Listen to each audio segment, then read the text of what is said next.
everybody. Let me turn this down a little bit. How's everybody doing tonight? Let's get chat up.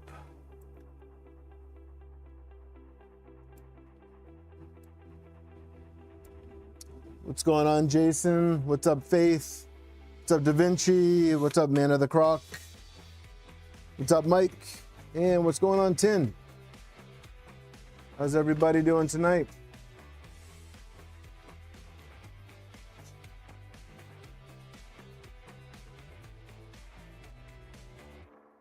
Heck yeah. Let me adjust this.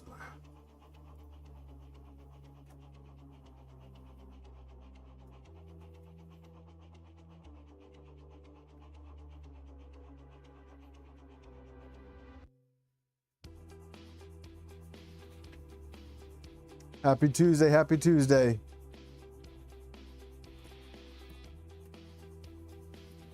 So we got some NG box turtle content tonight, guys. We are waiting for one thing to show up. It's Amazon, so it should be here any minute now. And it's just some screws. Yeah,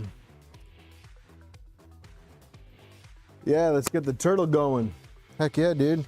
So, all right, let me... I'm gonna move the turtle for a second. All right. Let's see. What's up, Brad?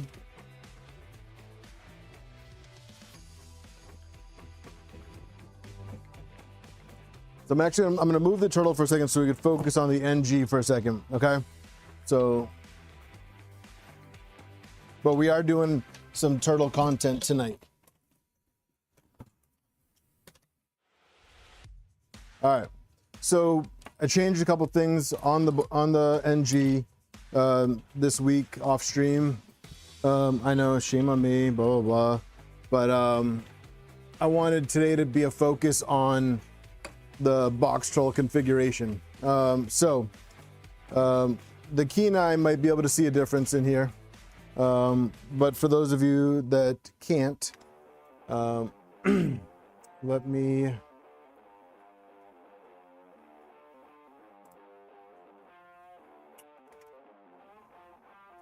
Let me bring it up for you.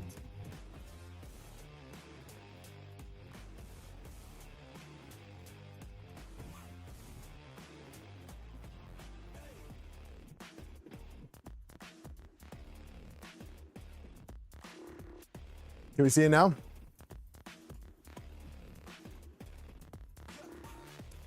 You're interested in my macros? Okay.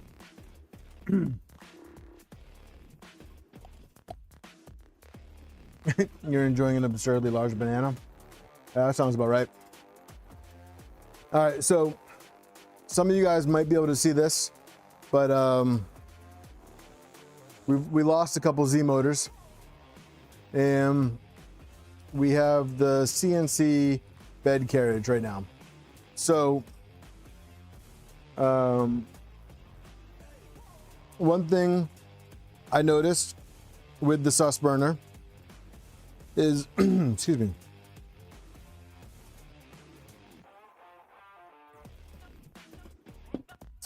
the nozzle comes up a little bit higher. So I had to raise the bed a little bit, and to do that, I printed these spacers that just raise, it's a little platform to raise the silicone spacers up. I think it's about 9 millimeters. This is done at the PET carbon fiber, so it should be able to handle the bed and all that stuff. What's up, GTR Dad?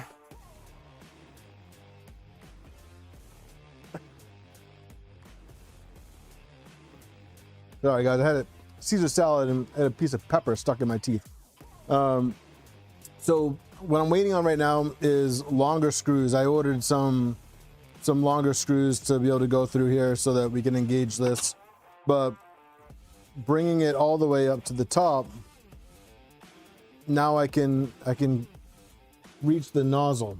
Before, it was maxing out and I was running out of lead screws, and it was actually hitting on the rear support for the triple lead screw. So, and my reasoning for stepping away from the triple Z is, one, I kept breaking the flexi joints. Two, I'm really happy with the way that this carriage works with the blue NG, that I wanted it on this machine as well. And I don't think that Z tilt is really necessary for a printer this big. VZBot uses a single Z for their setup, so I think it's fair. I think it's fine, not fair, fine. What else did I do? Oh, I added the cutting arm, the depressor. Let's see. I added the depressor, which is back here. So, and I had to go with a longer arm so that it would reach it with the NG. So, but now it hits here. I just have to make sure that I add to my homing override or my homing situation to back off, you know, at least this much so that the arm doesn't hit that screw. So my purge bucket, I do have one. However, so it's this little guy right here, and it sits back here. But if you, I don't know if you'll be able to see it in the camera, but here's the brush and here's the nozzle. So I need to figure out, I have a good, maybe like, I don't know, it's a fingers gap in between the nozzle and the brush. So I got to figure out a way to raise that up, maybe see what other people are using, and get that working. What's going on, Penguin? How you doing tonight? So the focus for today is we're going to reconfigure Z, eliminate the triple Z, get it working. Hopefully by the time the config's done, the screws show up, bolt the bed down, hook up the box turtle, power everything up, and start starting to work on the configuration for it. And I really want to get some filament swaps done tonight. I know it's capable of it.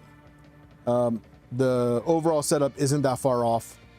I want this to be printing tonight. So I don't think we have that much to do to get to that point.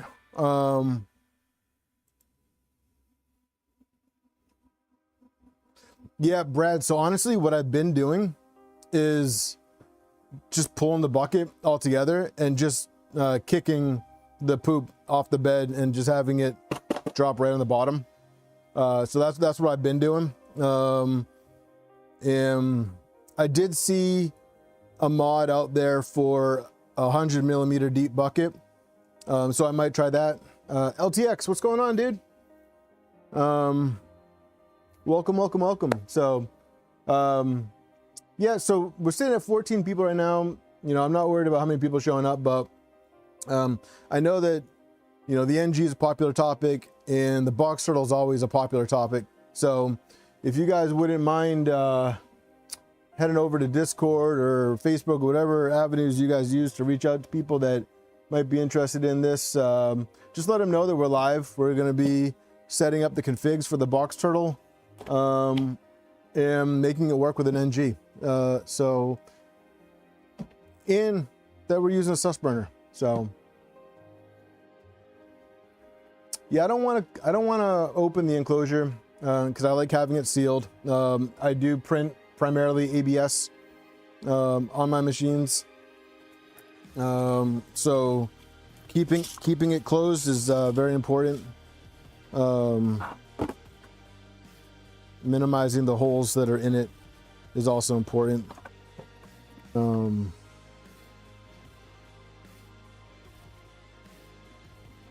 Thank you, DLMD. Thank you very much. yeah, the channel basically, you know, I started off basically being the other NG guy.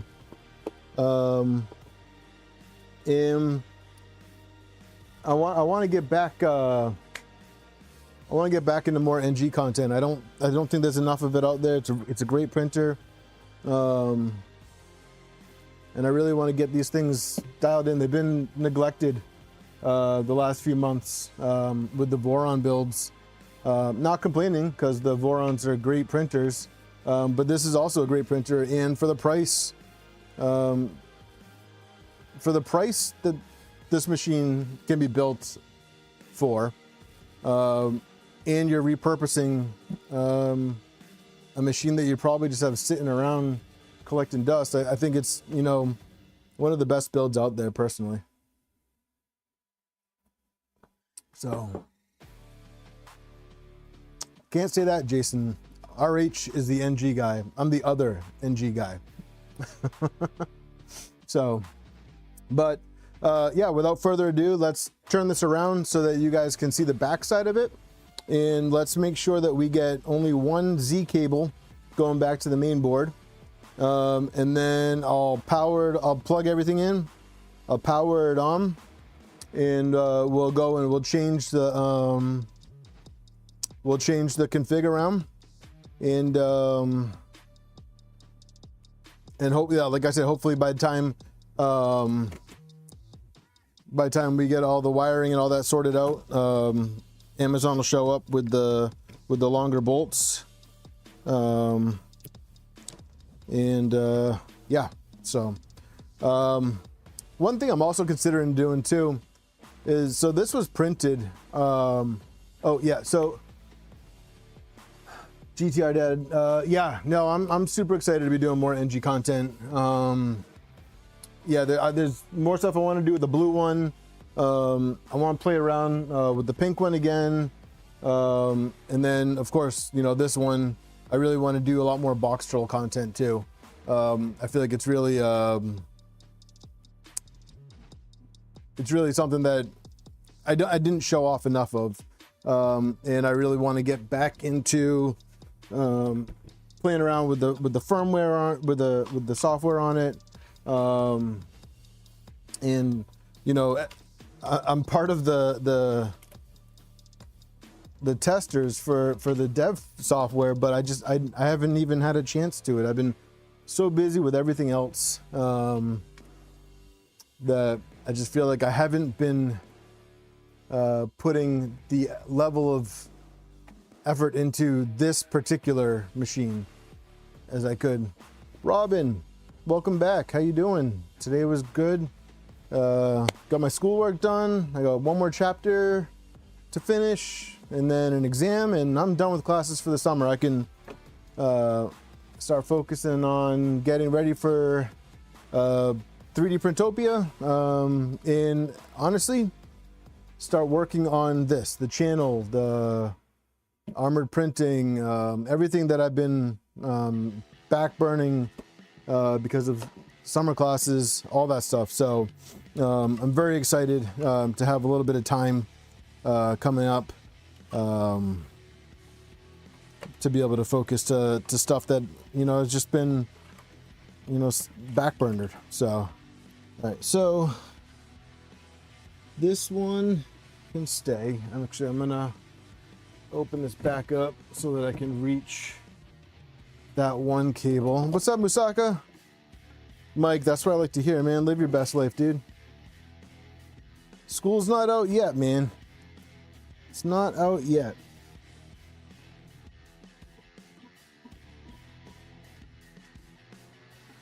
But it's close. It is close. It's so close I can almost taste it.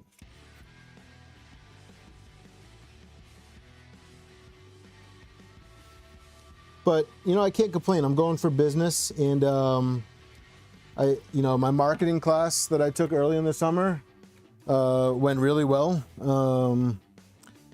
Microeconomics was kind of a bore, not gonna lie. It was not my cup of tea. I'm taking accounting 2 right now, and while I see the importance of the topic. I'm very happy that I'm not an accounting major. It's far too confusing.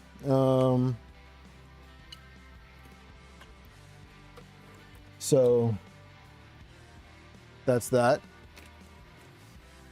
Hey, Rob. But yeah, so for those wondering, I am a management information systems major, which I'll be perfectly honest with you guys, I picked because it sounded interesting, but also because I was coming from a computer engineering major, and I wanted something still a little technical, but the real part that caught my eye about the MIS major was the fact that it's also an e-commerce major. So the e-commerce is what got me. So we are gonna move this over to this one so that we can keep just the Z, basically the Z0 config.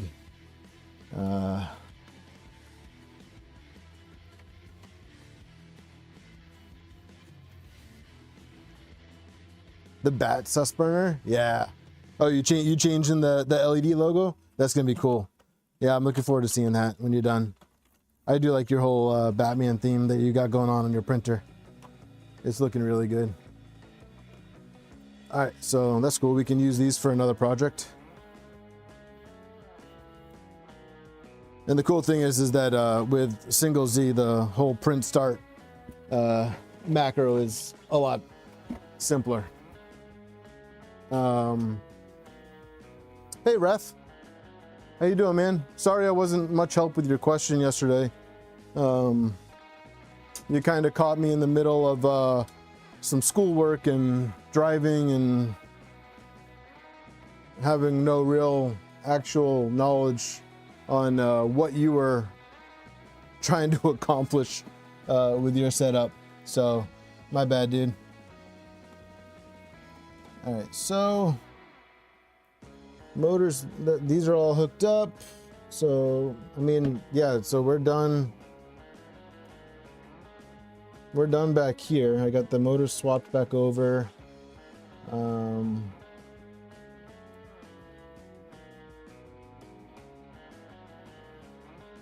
Nothing else has changed. What's going on, Martin?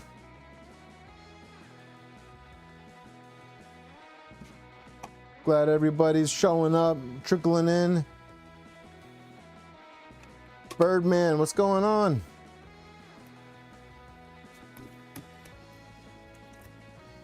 So we're also gonna have to adjust this enclosure today. I just noticed that things are starting to get loose on. So for those of you that aren't aware, this NG might look a little rough because it's one of the first version 1.2s that has been built.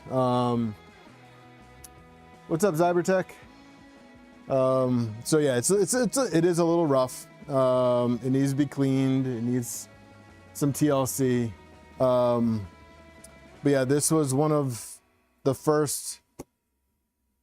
This actually, I think this is the third version 1.2 because RH has the first one. RH, I see you.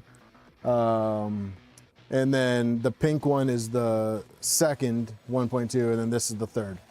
And this camera's bugging out, and I don't like what it's doing. So hold on a second. Sorry, guys.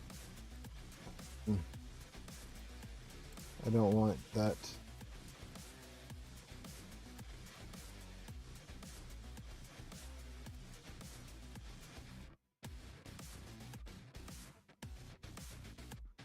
No, stop. Oh, you know what it is? It's because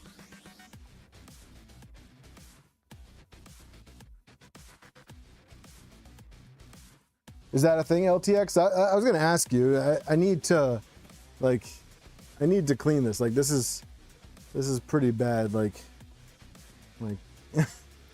that's partially why last week I asked what people are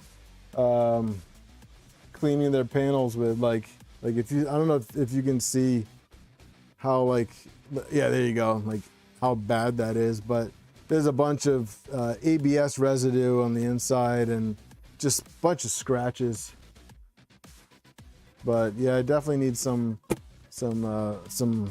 cleaning up,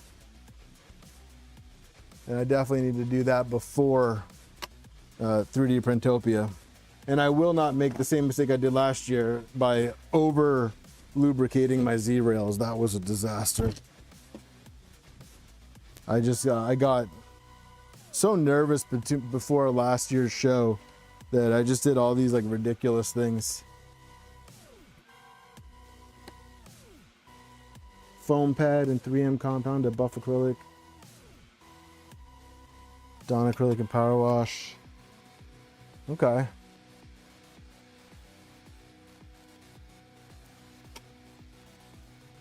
Yeah, that's how you mine will get buffs out easy. That's good to know.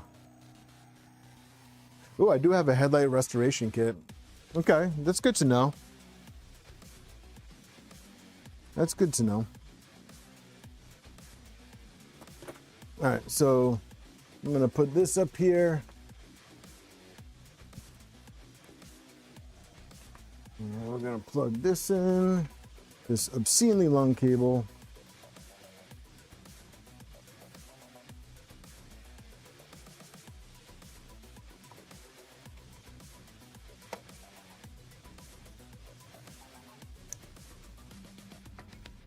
And we can plug this in.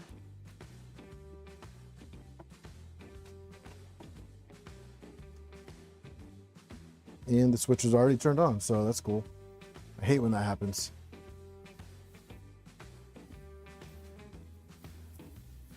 Hey, Captain Kearns, how you doing tonight?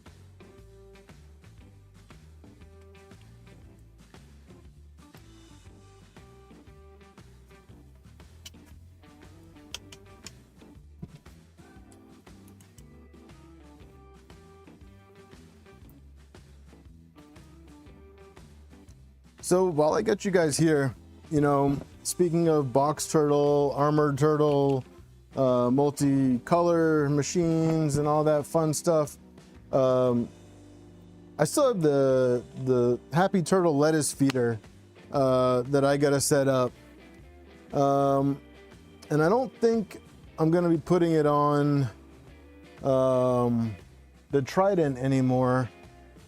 I'm leaning towards putting it on the 2.4. But the Trident's already set up for multicolor, so that might just be the best option. But is anybody here using the lettuce feeder? If you are, what are you guys using for spool management?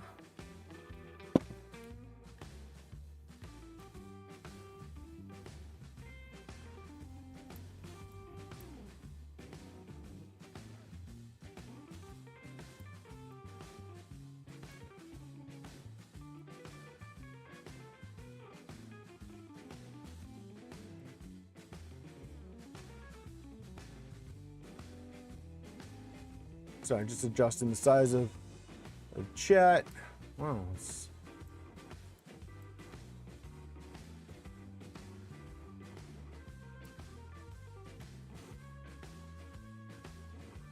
You have 2 lettuce feeders to build. You just don't wanna. So I built it back in April, but I never got around to setting it all up and getting it sorted with a printer.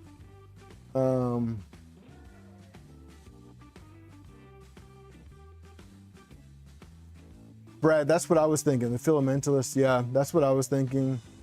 Right,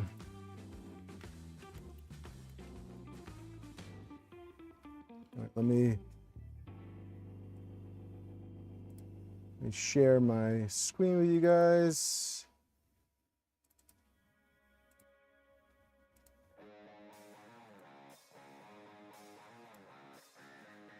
Woof.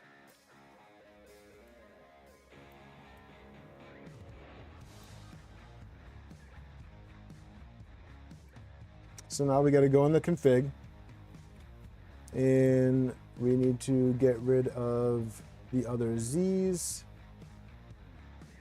And I'm just going to go, and for now, I'm just going to comment them out. I don't need to get all fancy with them. And then we're going to steal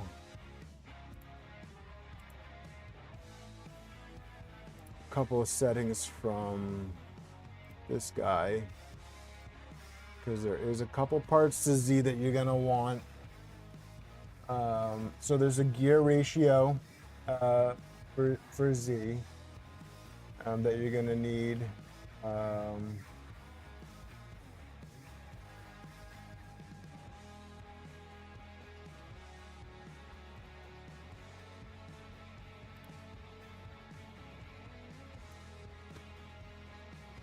So we'll put that right here.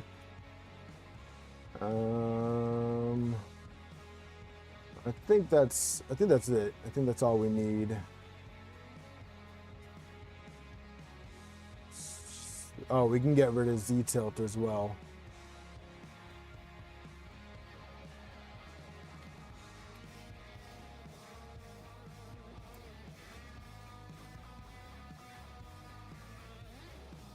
Get rid of Z tilt.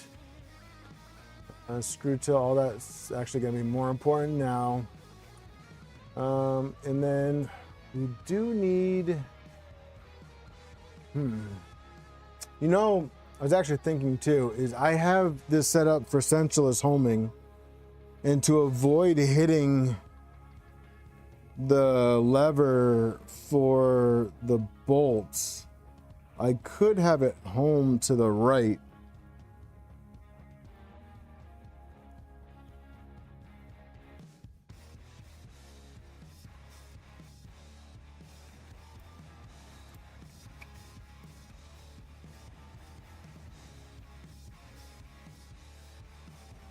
Brad, that's right. He did. Good call.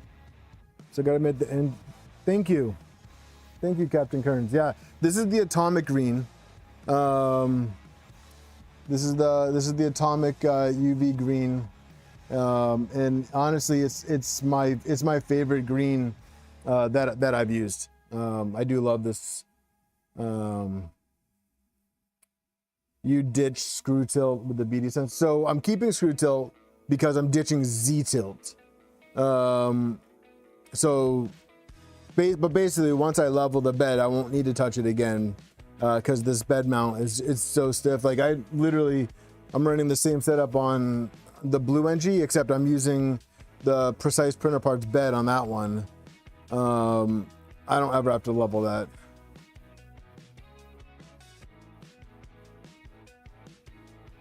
Yeah, I'm thinking I might just home to the right and then to the rear, which is similar to every other machine that I have. You know, my Vorons, my Mercury, those home to the right. And I think I just might do that. So I think to do that, I just reverse the direction pin, correct? For X.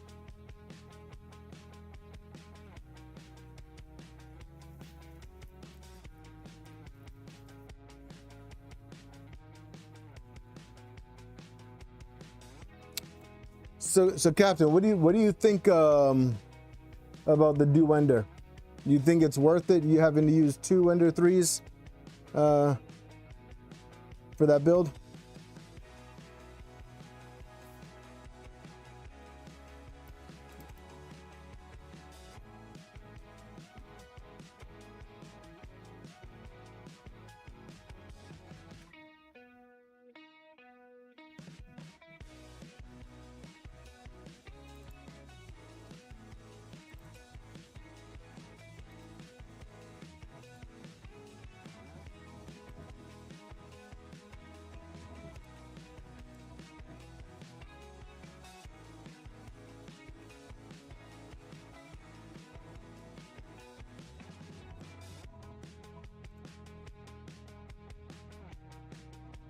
Jason, I didn't want to do sensorless homing, but the way the sus burner is set up right now is there isn't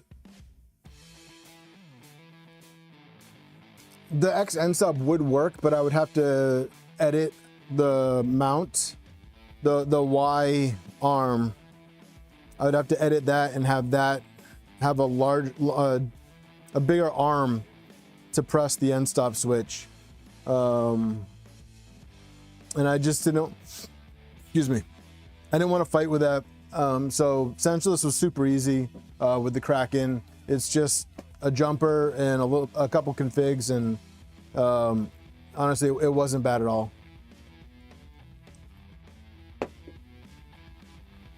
Put your lever press full forward.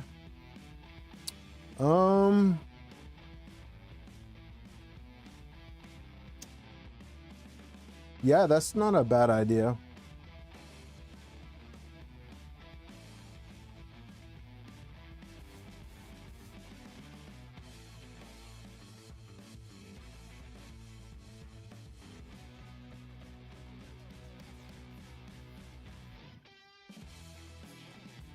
Yeah, use the Ender 3 Pro for the NG, for sure. Homing positive direction true.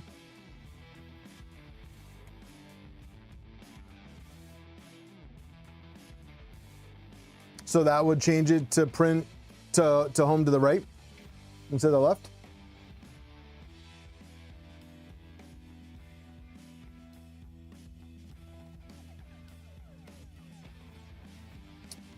I'd have to change the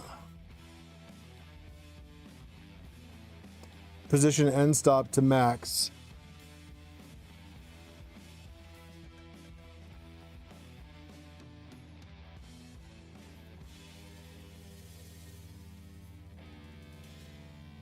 Yeah, position end stop would be at 235.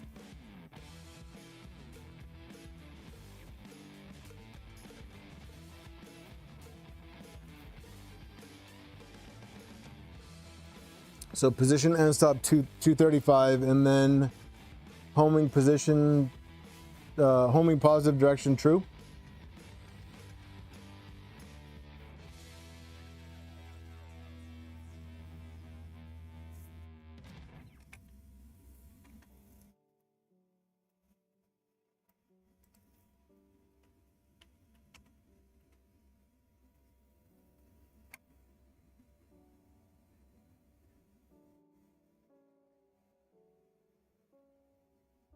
So Zybertech, that homing positive direction true. Don't set homing direction.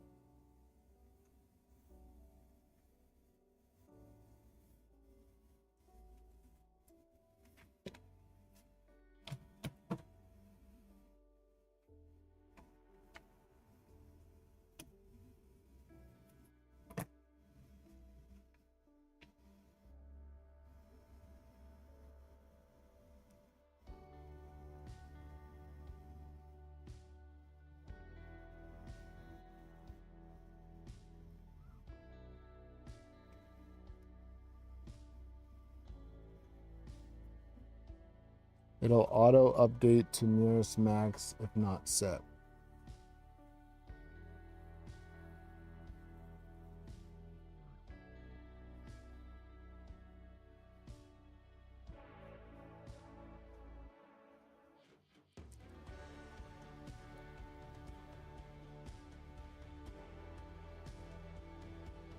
Let me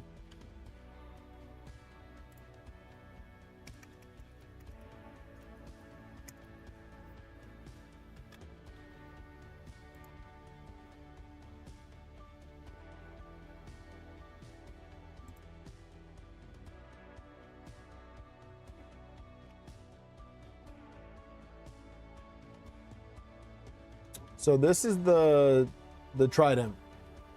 So this is how the X is set up. So direction pin, you know, obviously the pins doesn't matter because it's a different board, different setup. But position end stop 250, it goes to the right. Homing direction, homing positive direction true. You know, position end stop 250.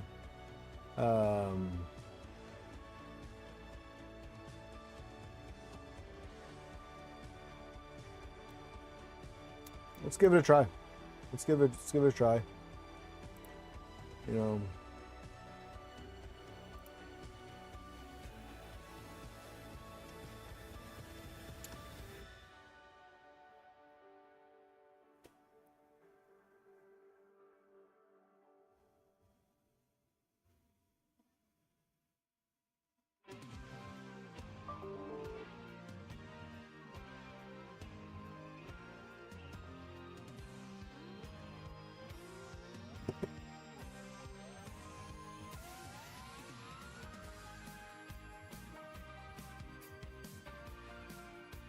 They must slow down the homing speed too, since we're doing essentialist now.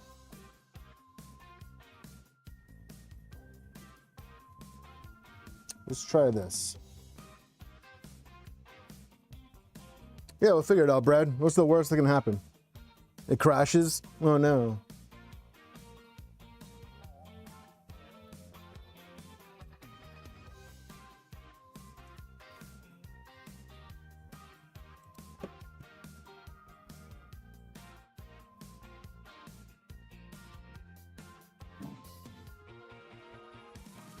All right, so we got a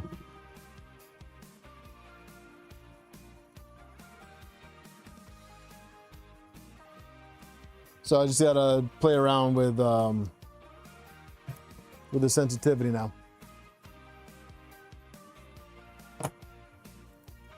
No big deal. Definitely was slow homing. Yeah, well, I had it set up with homing X at 100, so trying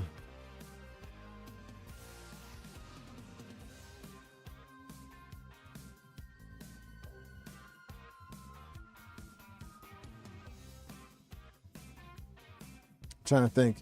Lower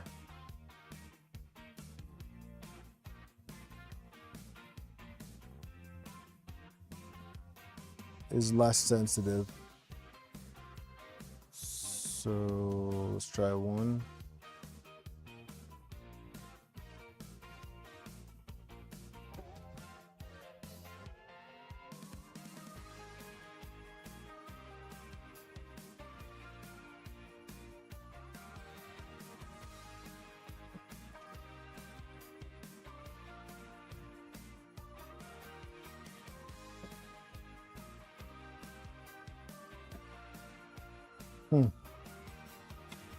Okay.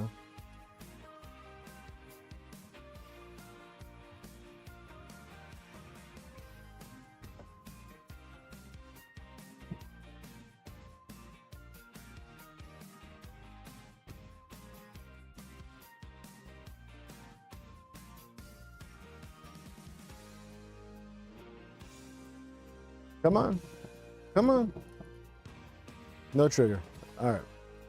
Interesting. Okay. So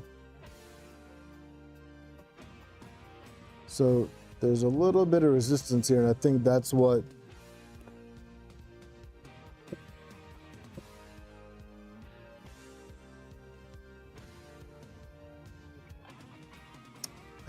Hey Havoc. Nope, so all we're doing is we're trying to home to the opposite side now to avoid hitting the filament cutter arm. And I just realized that you guys can't really see what's going on. So let me angle this a little bit better. There we go. Hopefully that's a little bit better. I'm gonna move chat back over here. So I'm wondering, so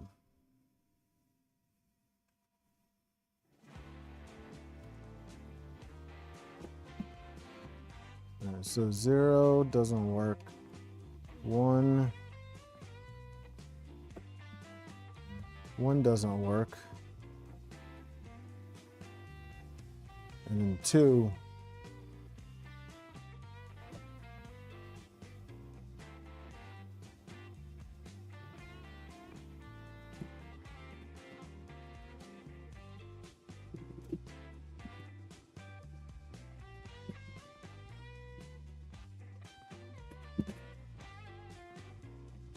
Less is more sensitive. So yeah.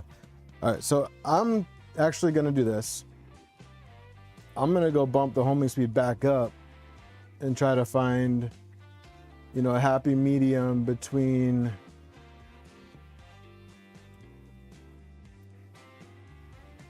because it was home. What's up, Wiz Central? It was homing just fine at 100. So screw it. We're gonna go back to 100. You know, I'm gonna try 50. Okay, I'm gonna try 50. And then go back and play around with the sensitivity.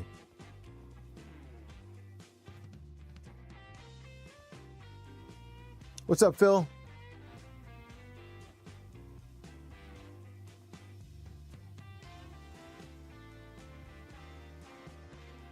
So Phil, so I did a stream doing the enclosure. So you're more than welcome to try and to check that out. So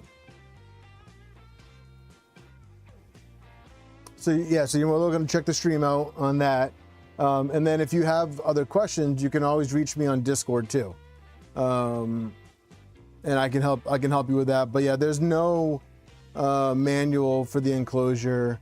But if I'm being perfectly honest with you, it's not very difficult. It's a little confusing. I'm not gonna lie. Oh, sweet. It is a little confusing. So I'm not gonna, you know.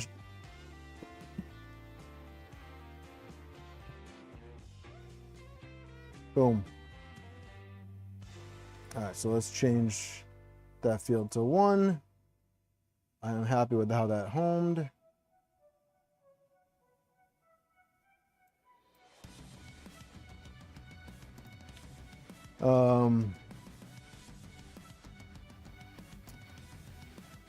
But yeah, if you have any questions, join the Discord. You can create a separate thread in the printer help, and we can get you sorted out. Yeah, but most of those parts, Phil, are just these little clips that hold the panel to the other parts. So, I mean, realistically, I mean, if we break it down real quick. So, you want to start with these 2 rear parts that go up. Okay, so you bolt those to the AB motors, and then you want to put your panel on.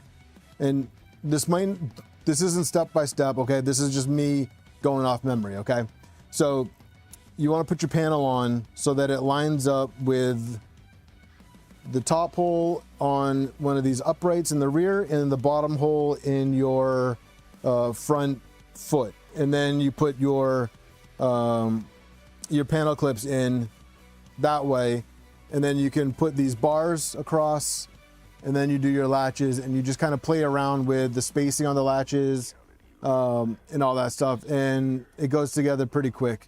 You get your back panel that you can put on, but yeah, I mean, it goes together.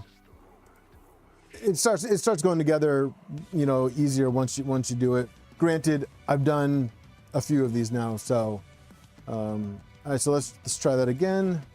Homing X, homing Y.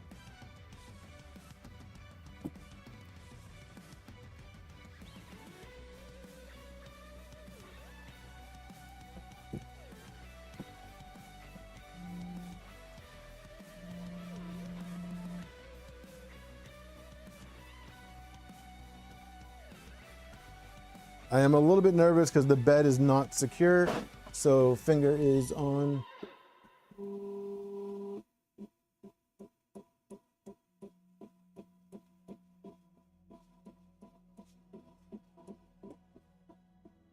sweet. Even with the bed not not hard mounted, it's just kind of just sitting there. It's working. Yeah, Phil, give it a shot. And like I said, if you're on Discord, join the server. I have my own server. It is Armored Printing. The link should be in the description. You can open up a new thread, and we can walk you through that as well. So, all right, cool. So we're homed. It's in the center, and it's homing to the right. So awesome. That's a good start. So let's yeah, Rob. Yeah, so this is, like I said before, this is the atomic filament UV green. I wish I had a black light or a UV light to show you guys how this looks when UV hits it, but it pops. Like if you think this is bright and this pops right now, you should see it under a UV light because it's insane. All right, so let's find out where the plunger is on this, and let's get the cutter set up.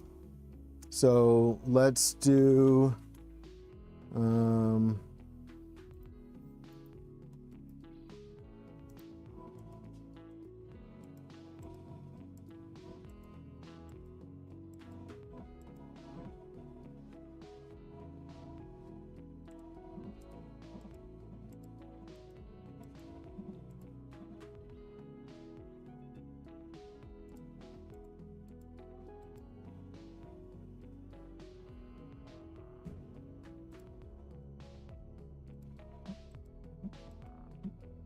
all right, so this is where it's touching.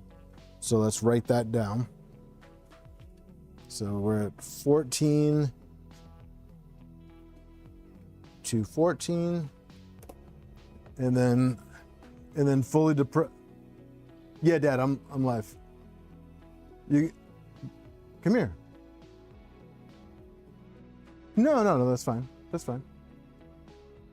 You guys want to say hi to Dad? This is my dad. Hi, guys. Oh, and you hit my camera.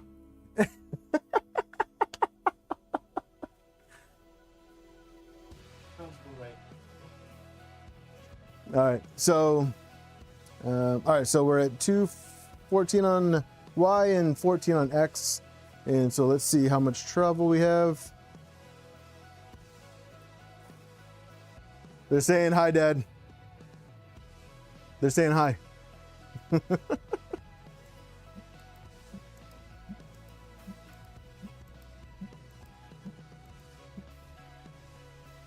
that looks like it's fully compressed at 6.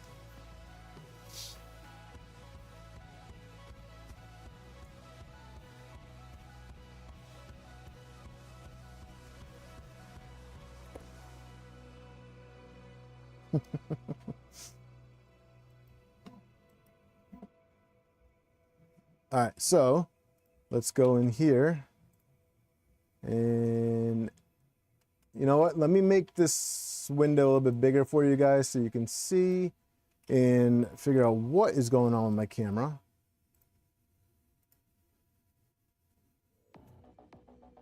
It's the hand gesture thing. You know what? Can I shut the hand gesture thing off?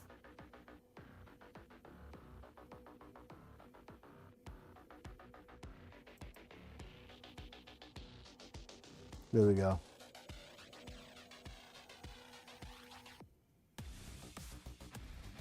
All right, so the hand gesture thing should be off, so I can put my hand up here and not get in trouble and have this thing yelling at me. All right, so AFC macro? Yeah, okay. So cutter. So XY coordinates of depressor pin. So we have it at 14 in 214.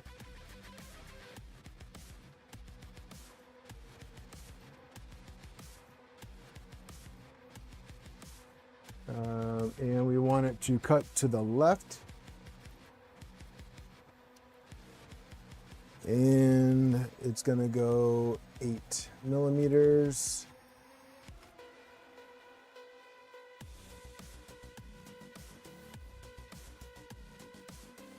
This distance is used to move the tool head to cut the filament and to create a small safety distance that aids in generating momentum. Position the tool head when the cutter is fully depressed. Distance to the tool head needs to travel to compress the cutter. And to calculate this distance, start the pin. Move your tool head until the arm. Yeah, we're gonna do 8 here.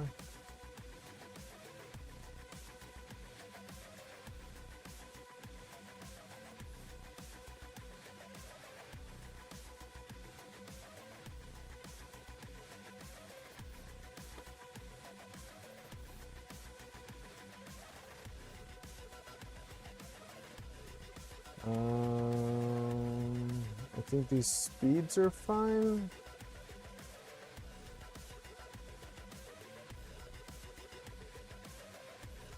And then what I'll do is before I go any further in here, I will save this, double check that, and keeping my finger on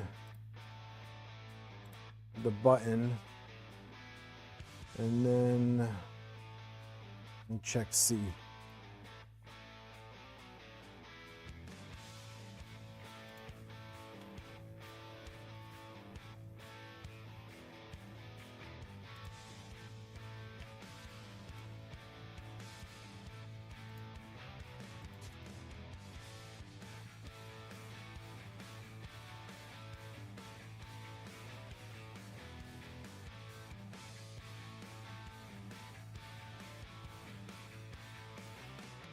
Yeah, Amazon, you're slacking. You're not even on the map right now. All right, let's home it again.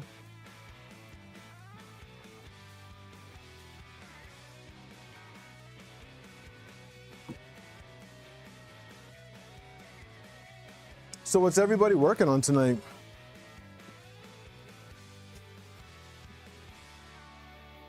You guys know what I'm working on. What are you guys working on?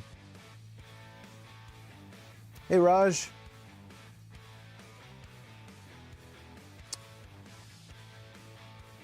Hey, Kegel. Hey, Robot. Yeah, sorry, I know you guys said hi to Dad. I'm just saying hi to you guys now. All right, so let's try to cut.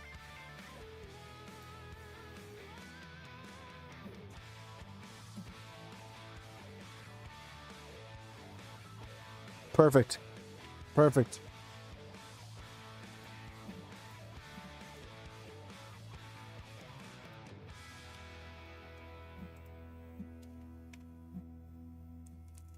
All right, so the cutter works. Well, I mean, the cutter macro works. Working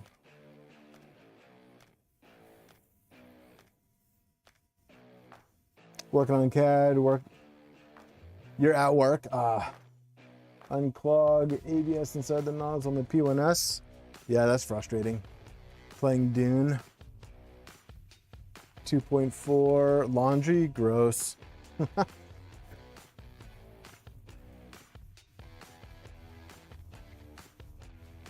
Bat NG. Ooh, a positron, nice.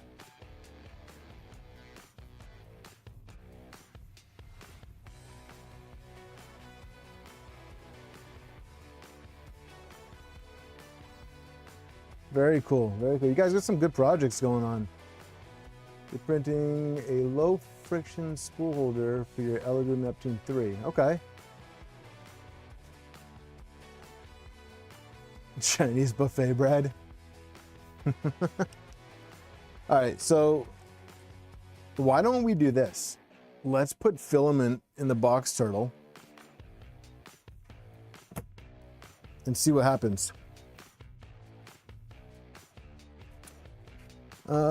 Let's go with some armored printing colors. We got red, and we got black, we got white,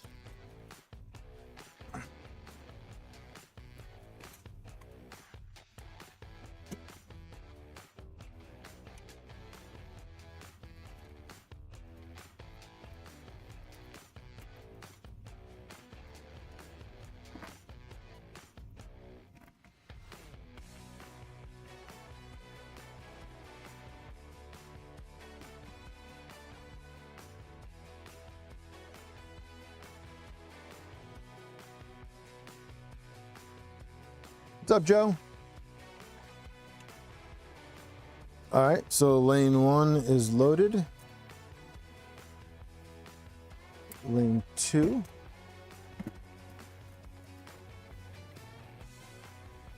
Let's clean this edge up.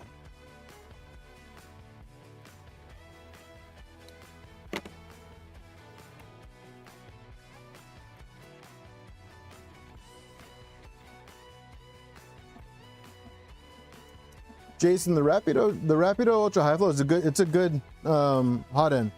I'm running that on my Blue NG, and I get really good performance out of that. And that's also going to be the hot end that's going on my SV08. Hopefully next week, when I start doing the rebuild series, which is actually, I'm going to do edited video for that instead of a stream. So I'm excited for that.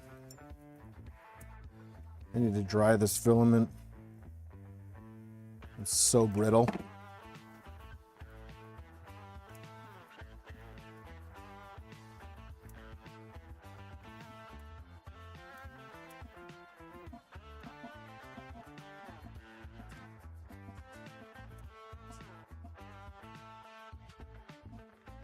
Okay, now let's find a black spool.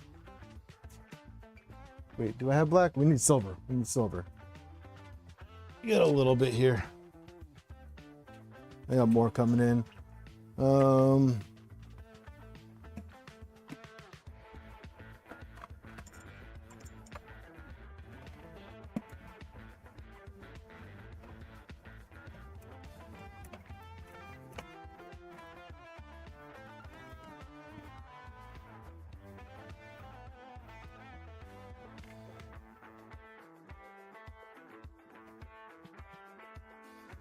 All right, so we got 4 lanes loaded. Let's heat up. The extruder's heating up. Let's get the light on in there. Can we do that? Is that gonna ruin the video? Yeah, we don't need the light on in there. You guys can see it. All right. We're gonna calibrate the box turtle before I do anything else. So, while that's heating up, let's check Amazon again for these bolts.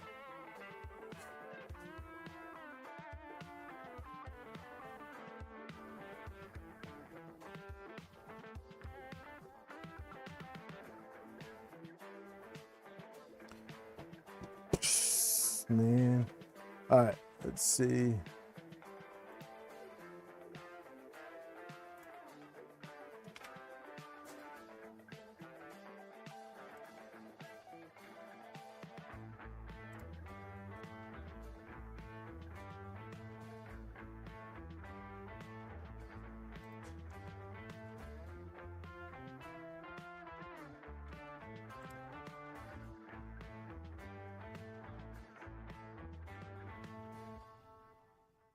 So Carla, is that Carla's? Sorry, my eyes, I need to get glasses. So this is the sus burner.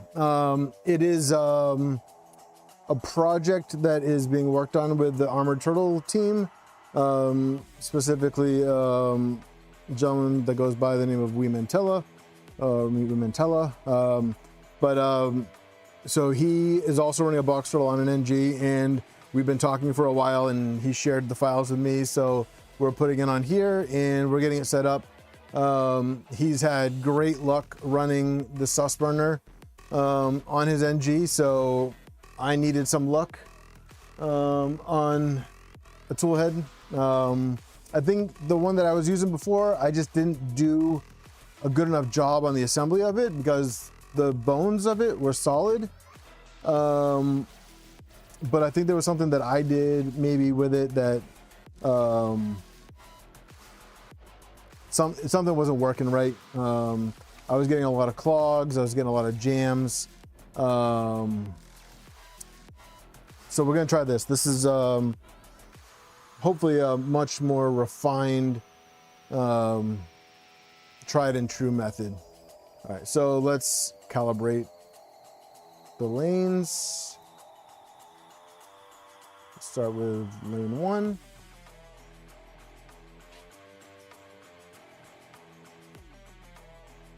Tool head must be unloaded to calibrate. So let's see. So we got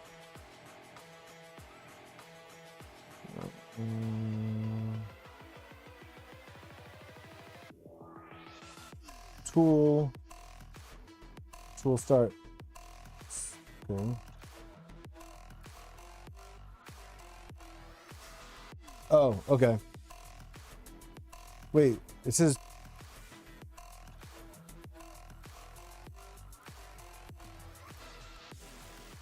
tool must be unloaded. It is unloaded.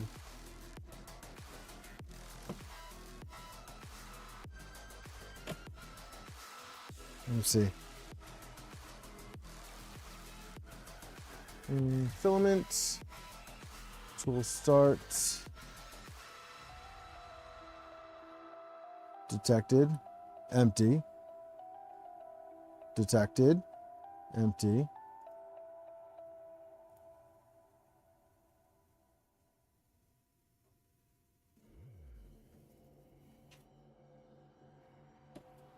Detected. Empty.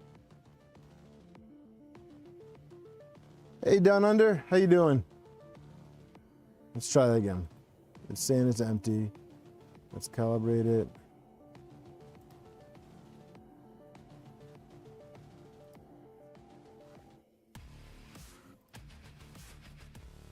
Let's try differently.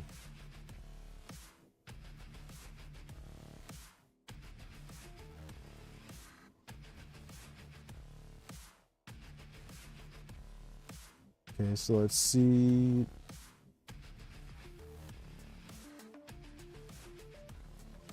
BT unload tool.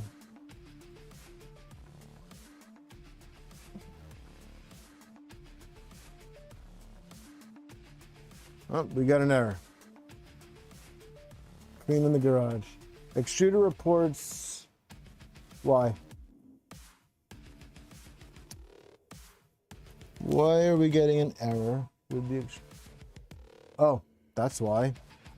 Freaking wire popped out of the pin. God damn it.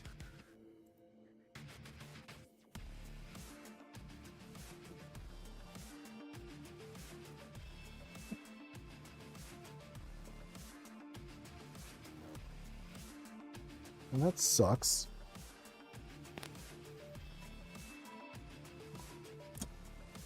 Well, that's why we're doing this, right? So let me go get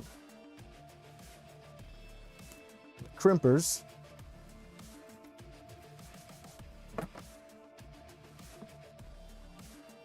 Oh, thanks, Jimmy. Yeah, I'll do that right after I re-crimp this because nothing can go well.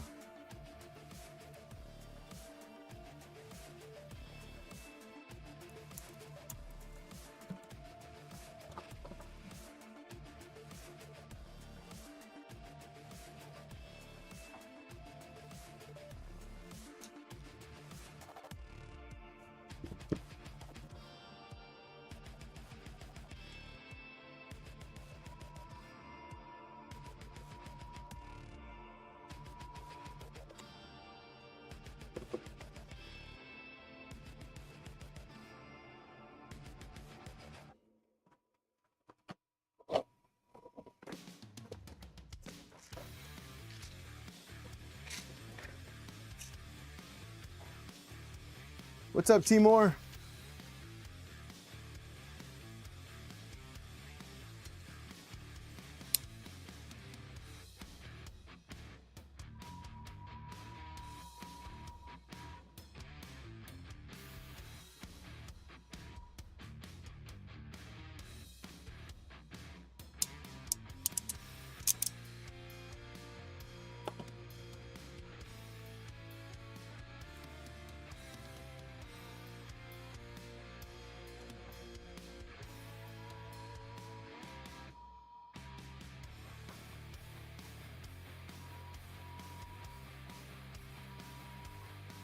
Thanks for that heads up, Jimmy. And thanks for the file for the longer arm, dude. What's up, Joe?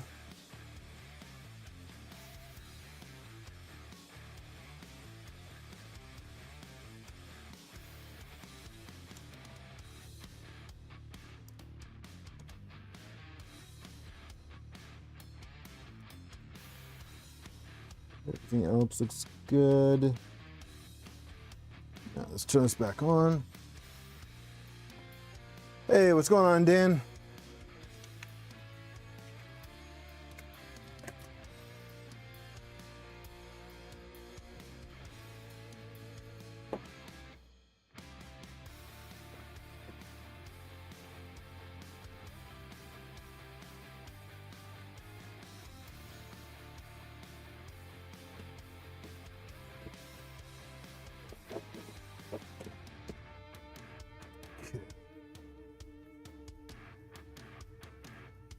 You know what? I think before I start running filament through here, I do want to get this out from the handle.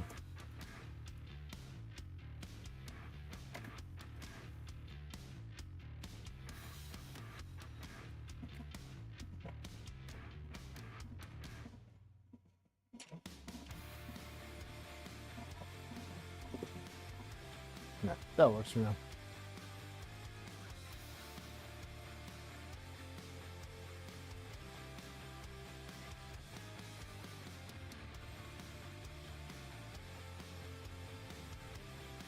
Oh, nice, Dan. Working on your printers? All right, so Jimmy said delete the vars file.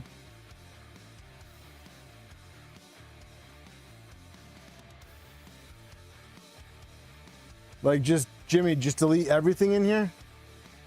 Or delete the whole file?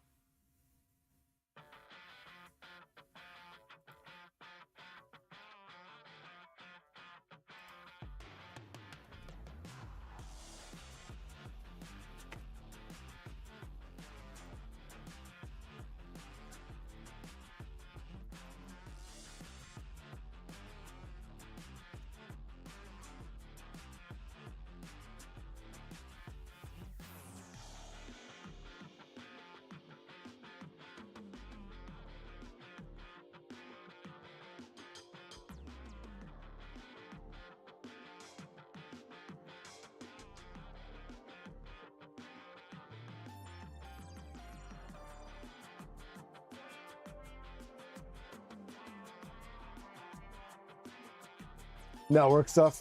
Okay.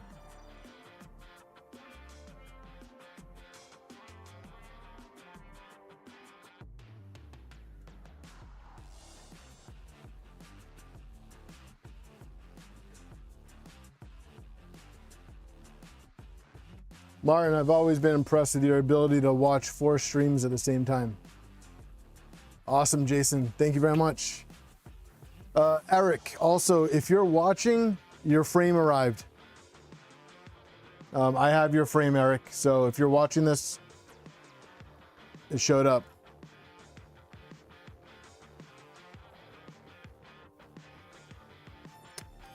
And Jimmy, if you're still here, am I deleting the whole file or just the contents?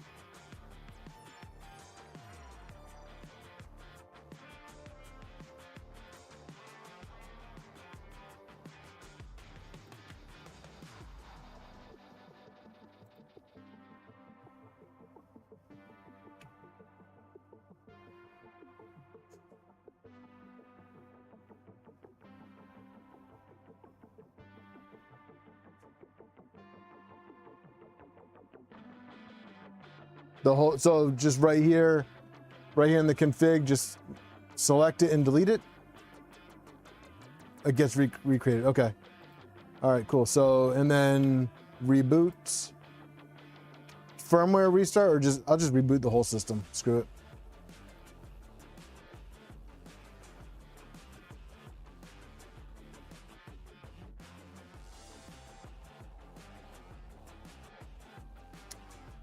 You know, I'm excited. I actually think that if the bed screws show up in time, I think we can actually get printing tonight. I think the config, oh, 10 stops away. 6 stops away. Come on, Miguel, with my package for delivery.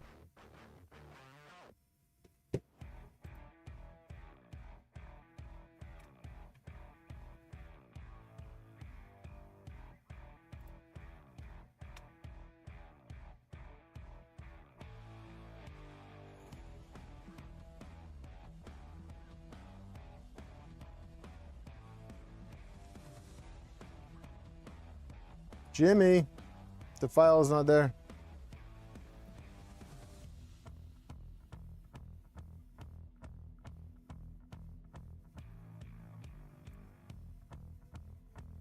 Do I need to just create one?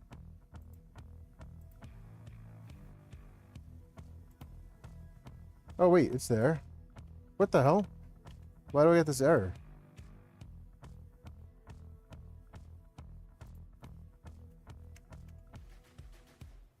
Okay. Yeah, I saw it. Appreciate it, Jimmy.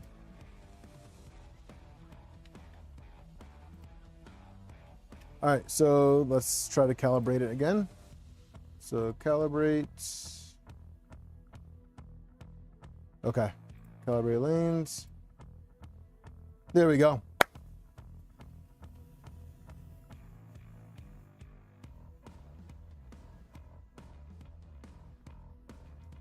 So Jimmy, all right, so I think I have the documentation up too. And you know what? I probably should just bring that up on screen. But I'm going off of memory right now. I calibrate each lane, but the bowed length I only have to do once. I just need one lane for that. Would you like to do more calibrations? Yes. Calibrate lanes. We'll do lane 2. All right, okay, I have decided that I'm going to go with Atomic Dark Cherry Red for the Pandora's Box. It's a good color. That is a good color.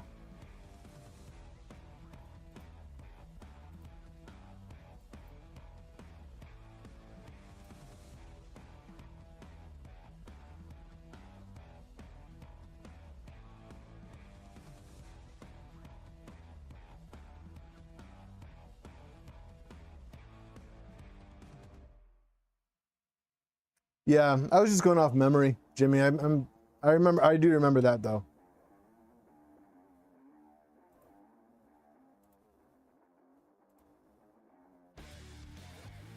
I guess I could have just selected all lanes, but that's okay.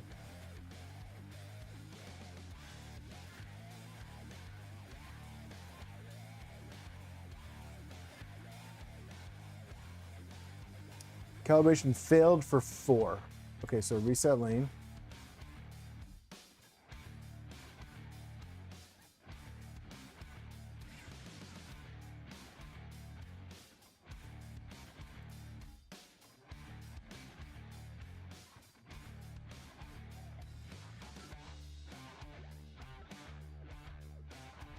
Let's try it again.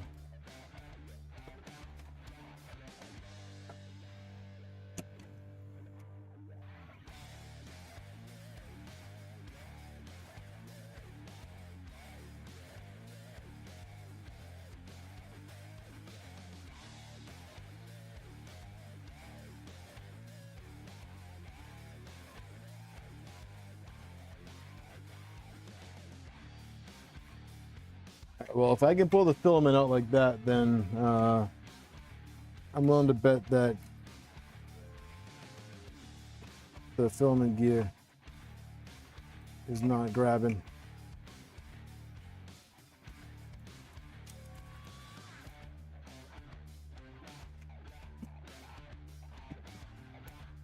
Let me check the lever. Oh.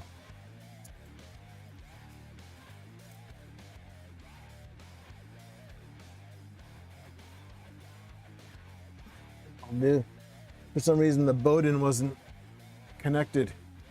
So let's try that again.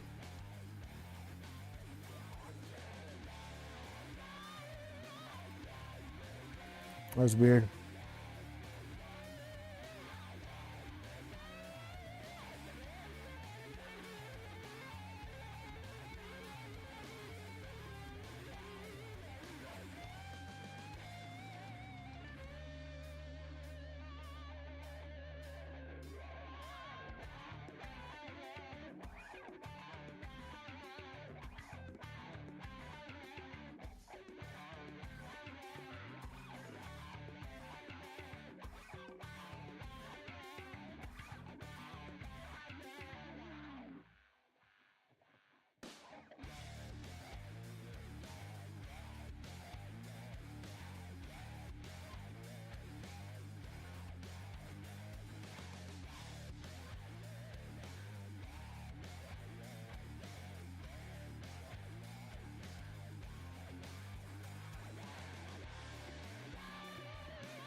Lane 4 is being weird.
All right, something's wrong with this lane.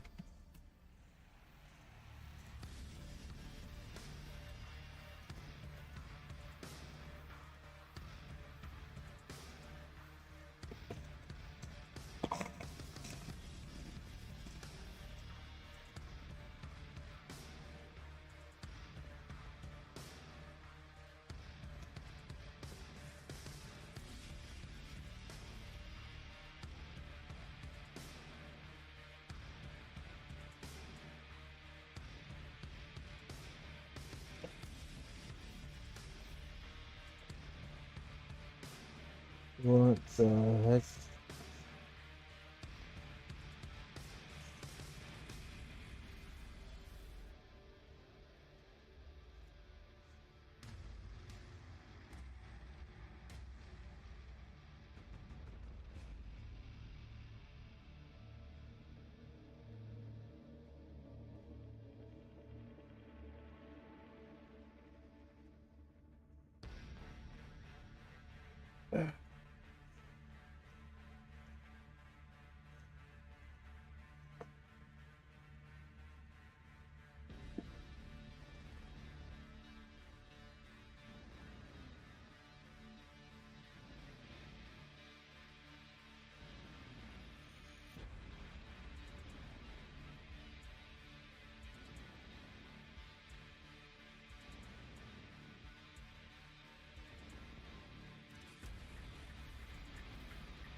All right, that was really weird. I don't know what that was about.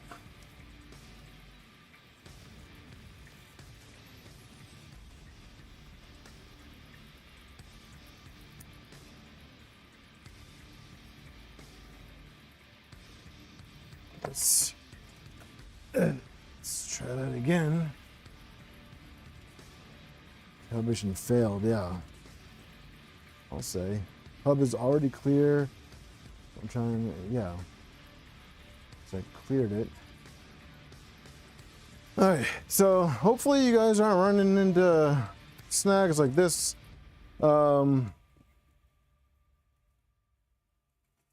Just a little background. So I did swap out.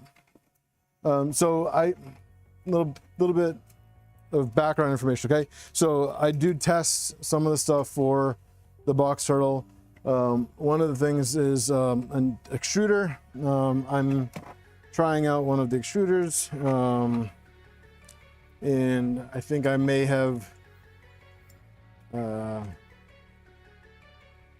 done an incorrect setup or something, but we're going to troubleshoot this.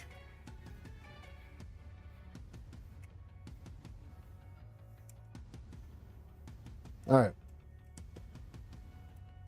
So it's loaded. Let's try and calibrate it again.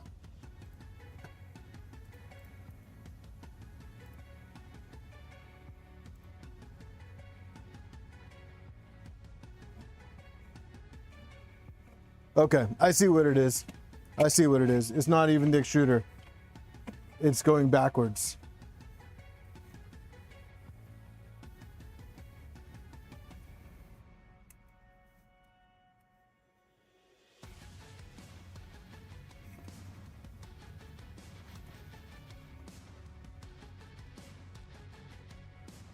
Oh, never mind. It just completed. Okay, cool. All right, so one more and we'll do the Bowden. And we'll use lane 1.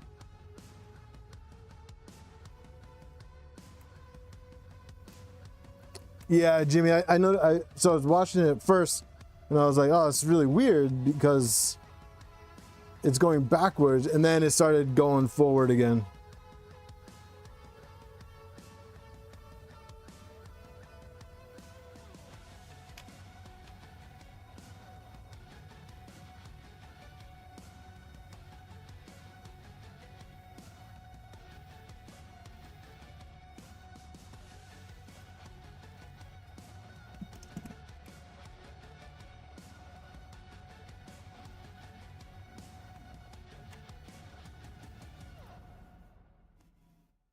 Why aren't you feeding past the buffer?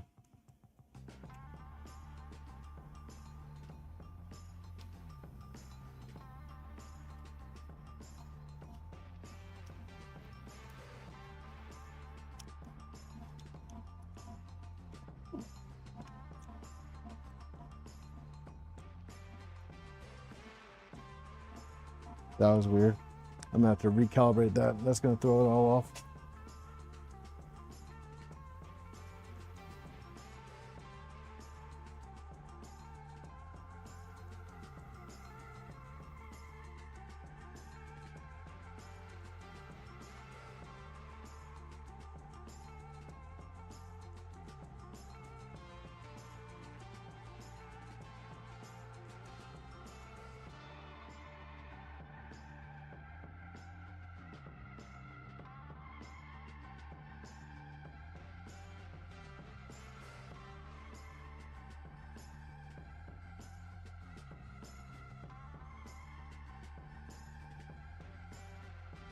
So how many people here have a box turtle set up?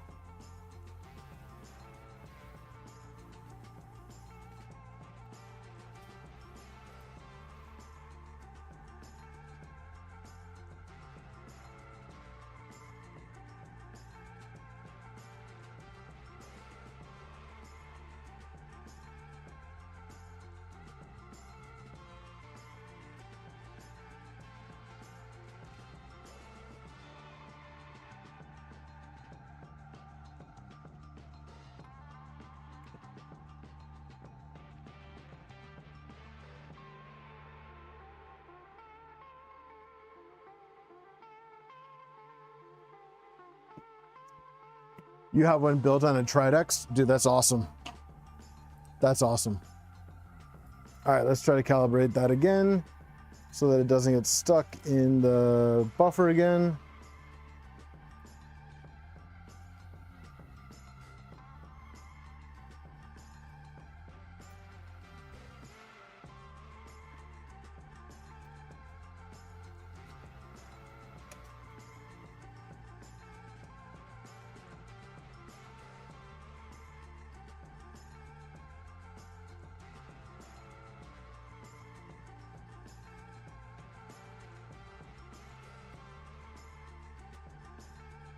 Ah, all right, cool. Clear the buffer this time.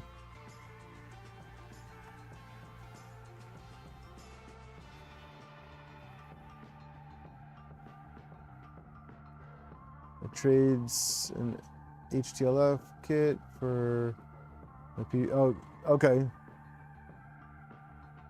That's an interesting trade. Raj, is your next project?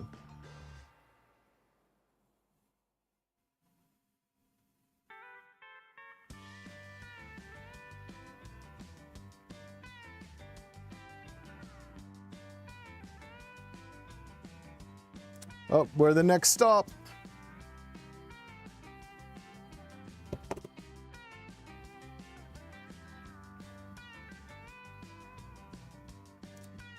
All right, so once this gets delivered, I'm gonna run upstairs. I'm gonna go grab that. Well, I'm working on getting my HTLF working with a tool changer. That's gonna be cool. There's a cache involved as well. Come on, we're almost there. We're almost there. I hope the sensor works.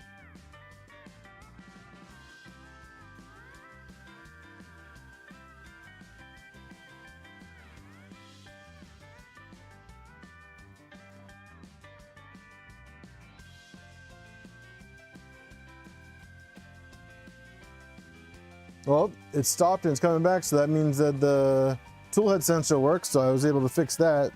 That's awesome. Basically what I did was when I built the toolhead,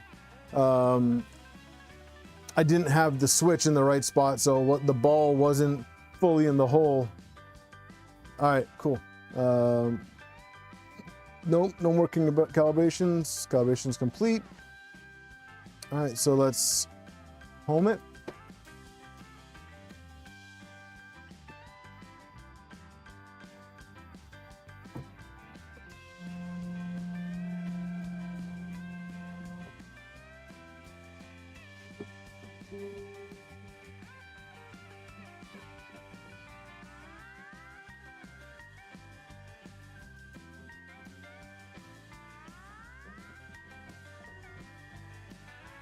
And let's load lane 1.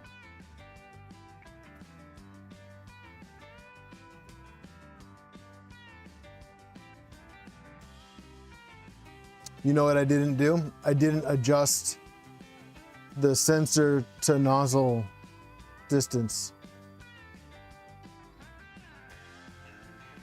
Extruder only moved too long. Yeah.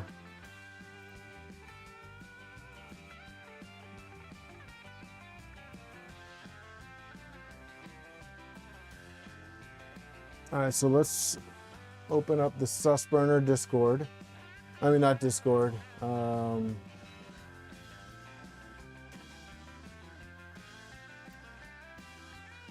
GitHub, and let's see if there's... Is there measurements in here, Jimmy?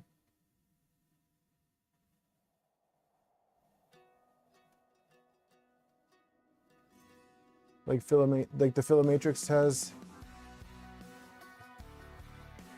Or are we not there yet?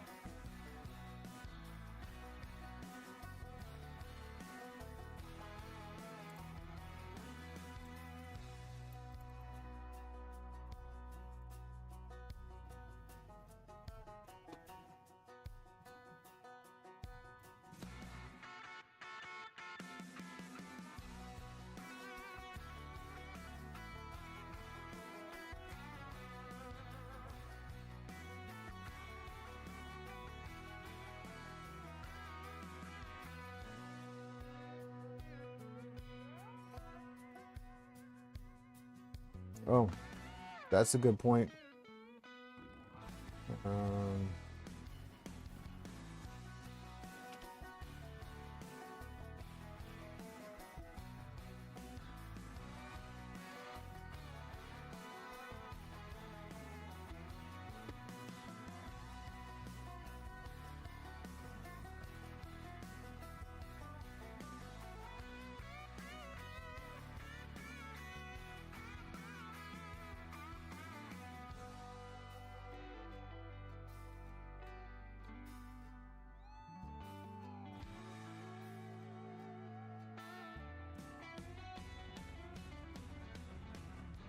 This might be helpful.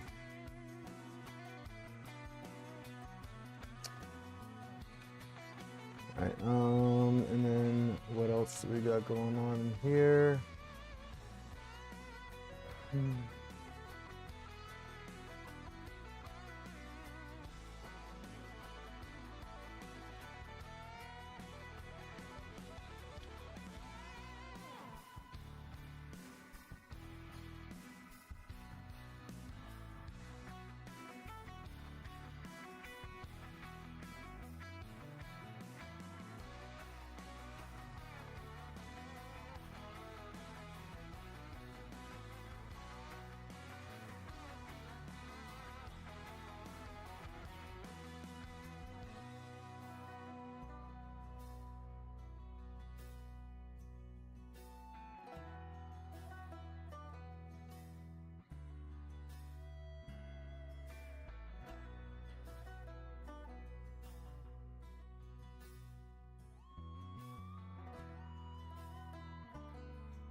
Distance from the toolhead sensor to the tip of the nozzle.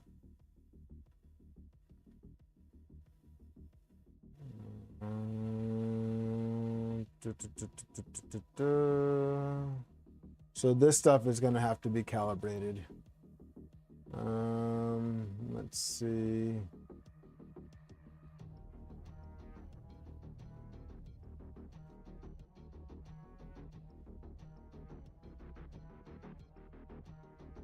Working on 3 minutes, had to work on the end of 3. Now we're doing nice, Brad. What's up, Nemesis?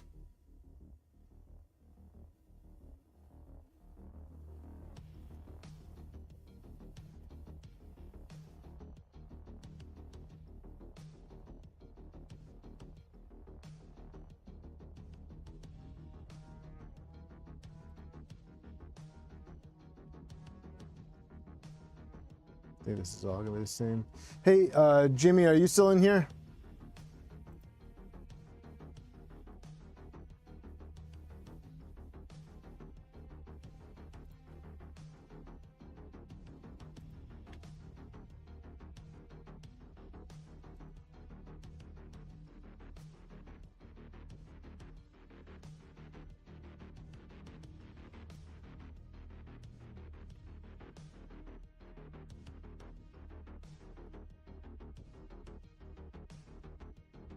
So Jimmy, do you by any chance have these distances on you for the sus burner? I'm using the high flow system, so it's the I'm using the drop effect hot end, which I believe numbers are pretty close to like the Dragon high flow. But I just changed my my gear rate, my extruder gears and stuff like that. I saw the pin from the Susburner Discord. You haven't gone that far with yours? Okay. Let's see, is there... box turtle. Initial startup. Hot end values. We're making good progress, Mike. What's up, Jeff? All right, so this is all.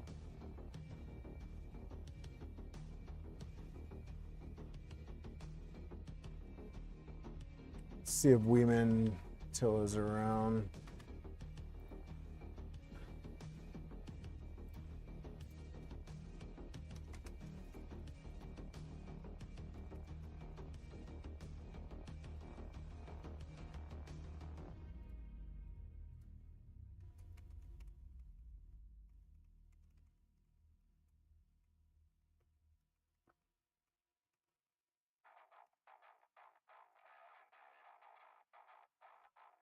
Push filament in till it stops, mark it, pull it out and measure. That's a good idea, Brad.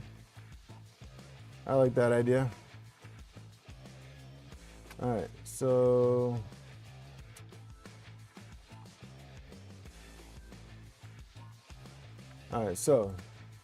that works. So distance from the toolhead sensor to the tip of the nozzle in millimeters. So we will take, I have a chunk of filament over here and we're still hot.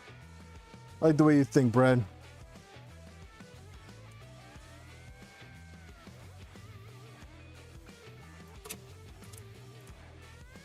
We'll back off the gears.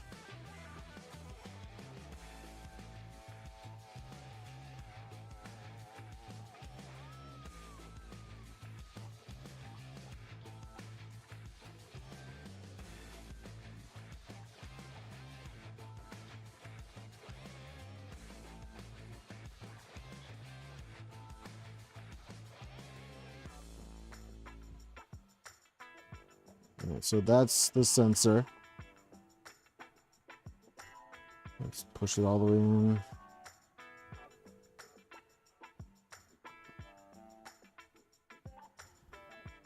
All right, so where is my ruler?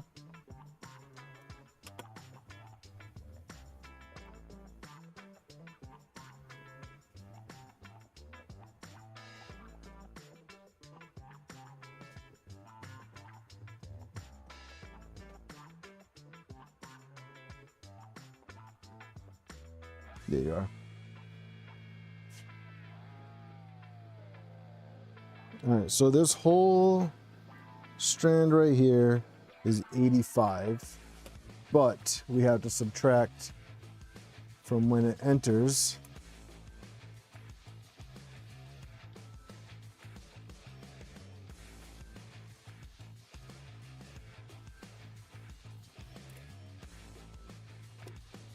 Which is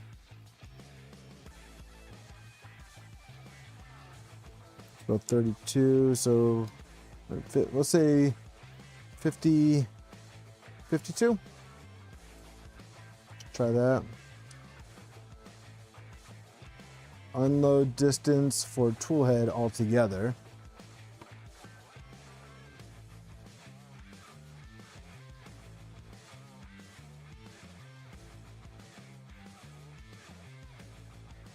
I think that's going to be the 83.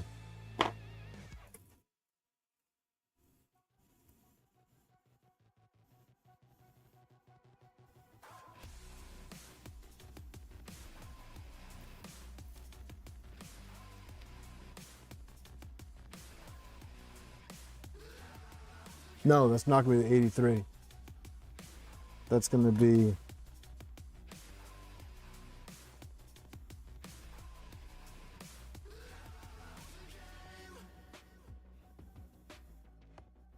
after the cut. So let's cut it.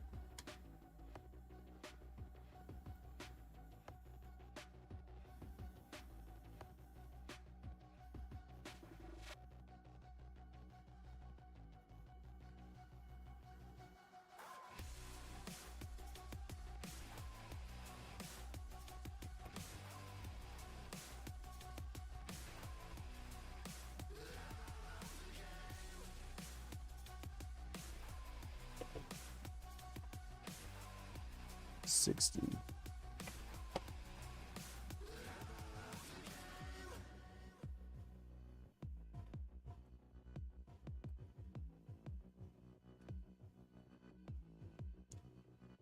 What's up, Smitty?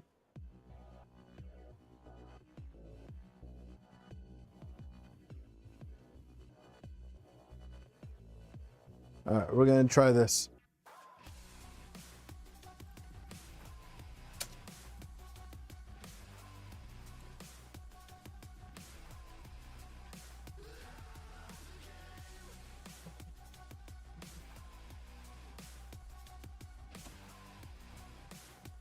Why do we have an unhappy turtle?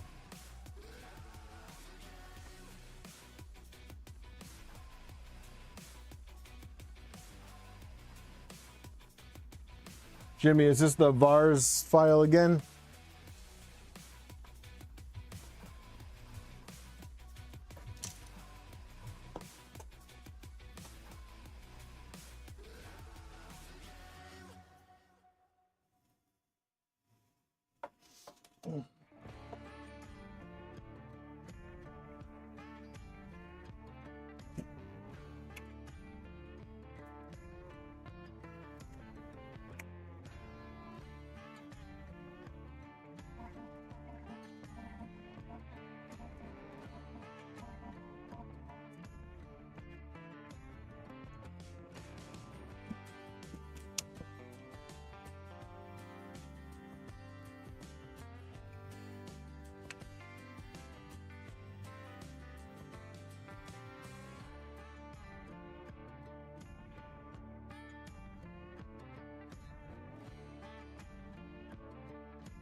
All right, guys, I'm gonna heat up this hot end and I'll be right back. My screws are here.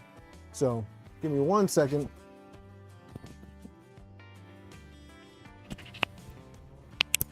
We'll be right back.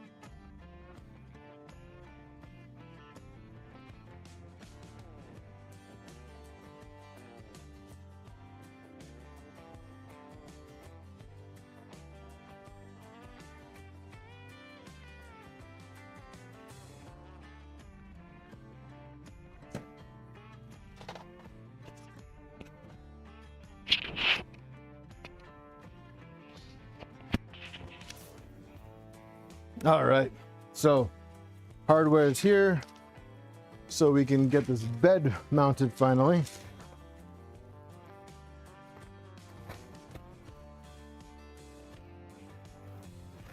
Hopefully these are long enough.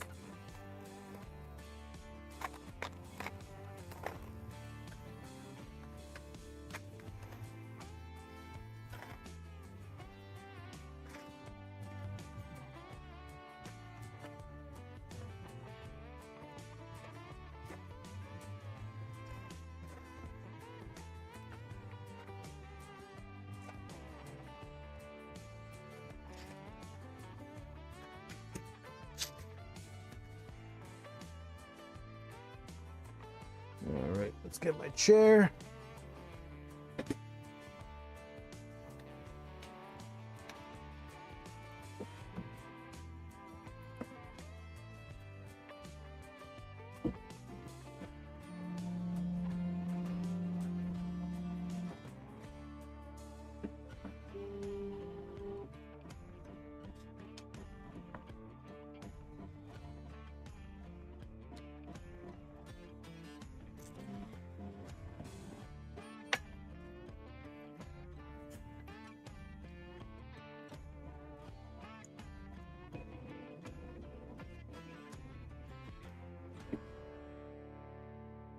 That's not 100.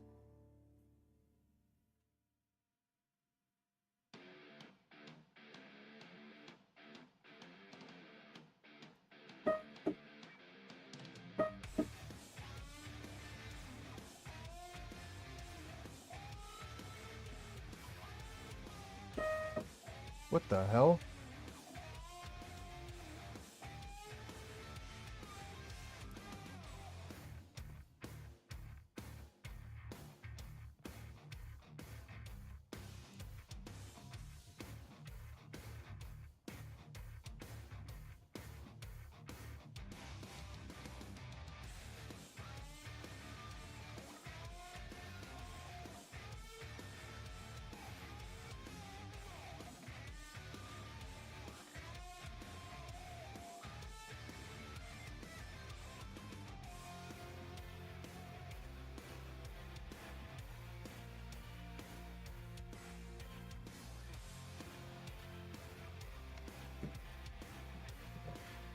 So yeah, so Django will absolutely do CAD work, but he's not free.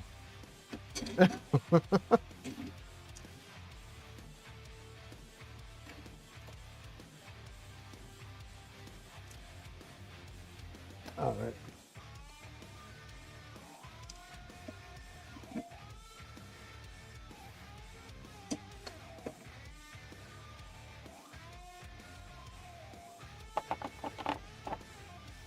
But yeah, no, Django does awesome work. I'm a big fan of his CAD work.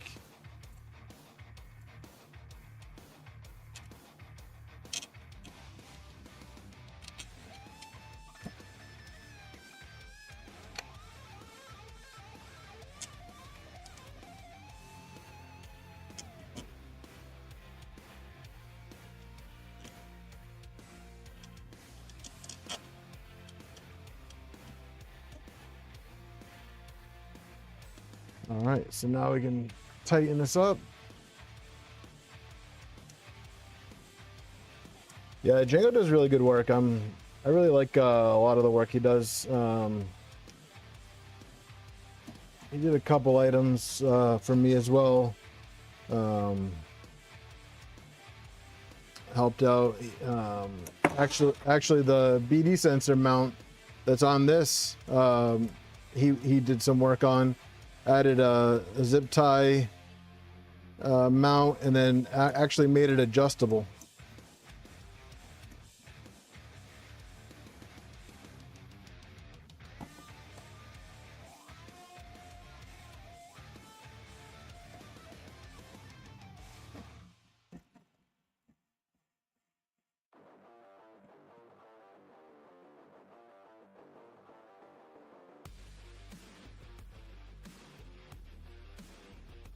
Oh, I'm like, where the hell did that last screw go? It's already in here.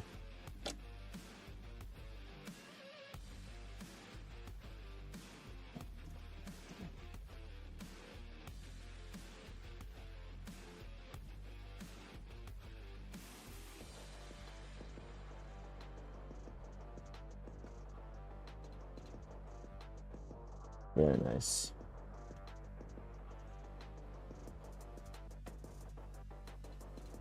Put the build plate back.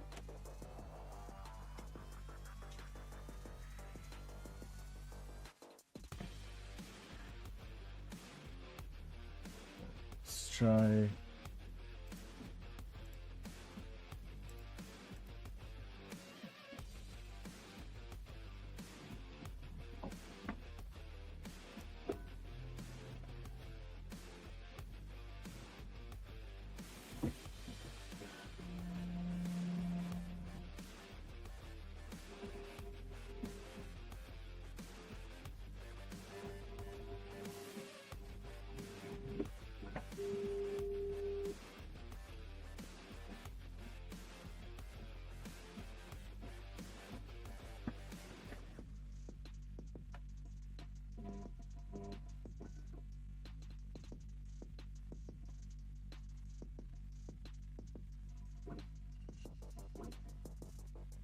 Something's not right because it's moving way more.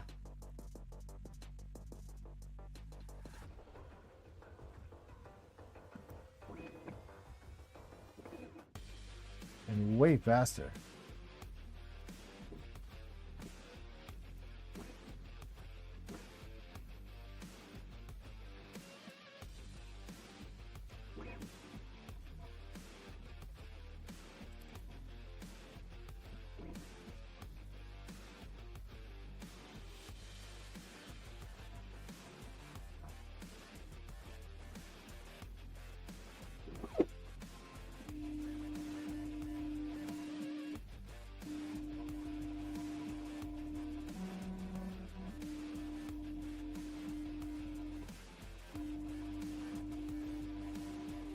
So Z is moving way too fast.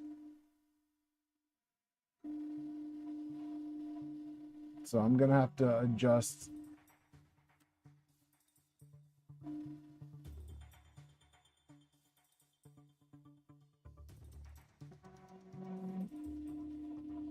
There's no way that it was that level the first time.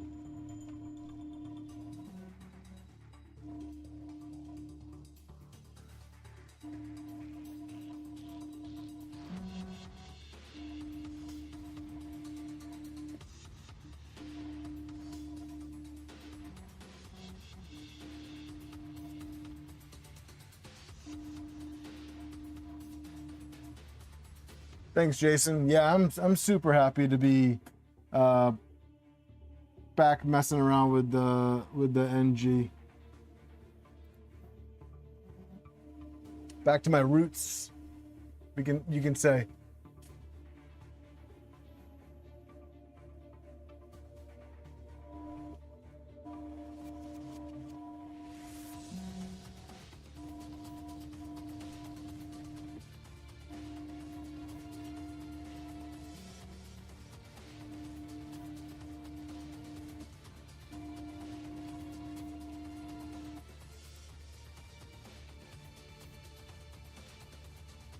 So let's take a look at this config.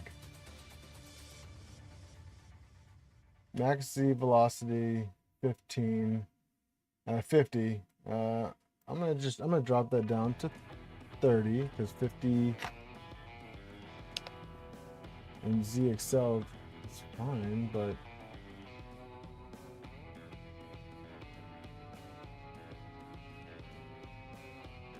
why is it going so fast?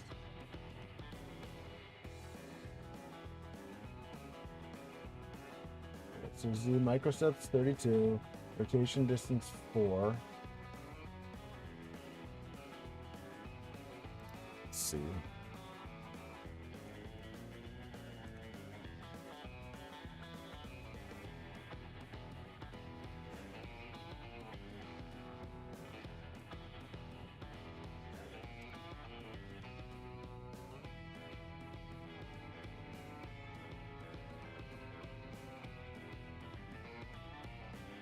Hey, Django, we were just talking about you.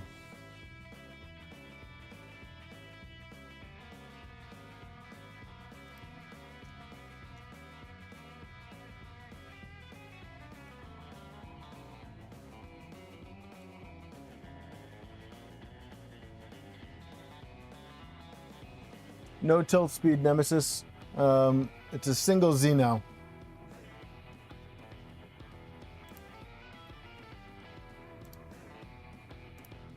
Single Z.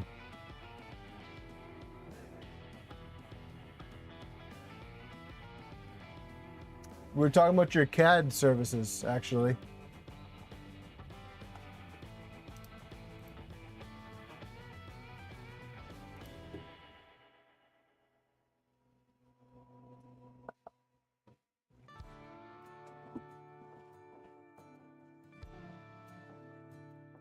Talking about your CAD services.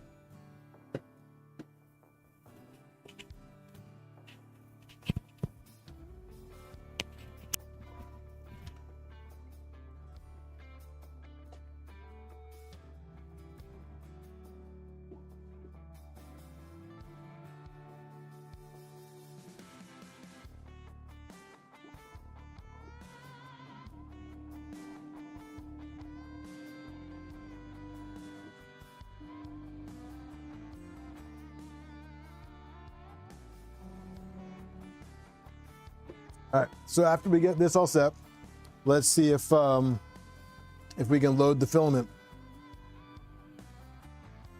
If we can load the filament, do it, or get timer to closest. Oh, heater bed not heating as expected. Okay. I'll drink a beer for your birthday. Happy birthday, Mike. I did forget to mention that. Happy birthday, dude.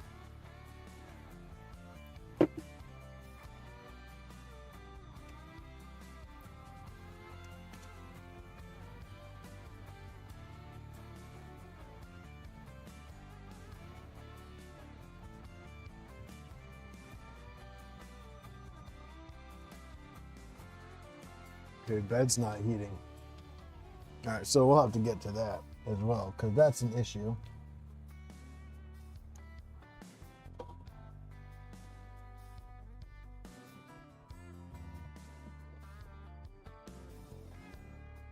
Now what? Lost communication with turtle? What the hell is going on here?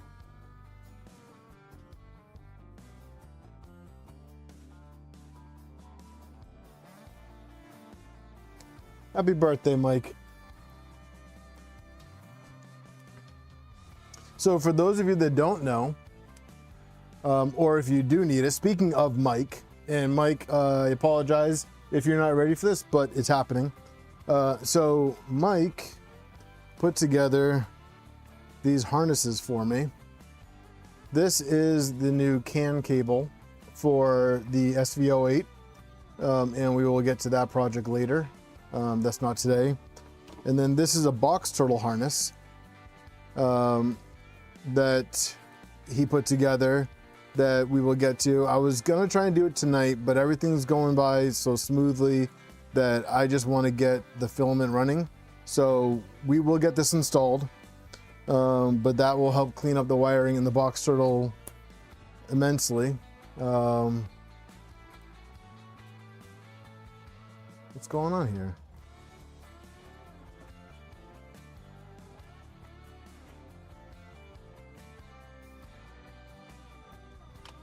Nope, so this is running the BD sensor. The BD sensor, it is an eddy current probe, but it is slightly different than, you know, the beacon or cartographer. It doesn't have an ADXL. It's literally just a tiny little sensor that gets mounted underneath the carriage. And unlike beacon or cartographer, it does not have a metal exclusion zone, so it can be it's actually the preferred probe for the NG because of the linear rods. You know, this is the one that RH recommends, and because of that, because it was the one that was recommended for this build, I reached out to him, and I am an authorized reseller for it.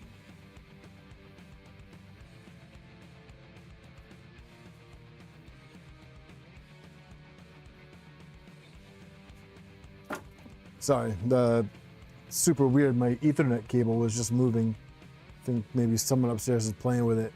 But yeah, the BD sensor, it works great. I have the Type M on here, which is it's just the sensor. The module is not mounted to the toolhead. It's actually attached to the motherboard, and it's plugged right into the EXP port. So let's... Okay, why are we not getting CAN signal here? Something happened?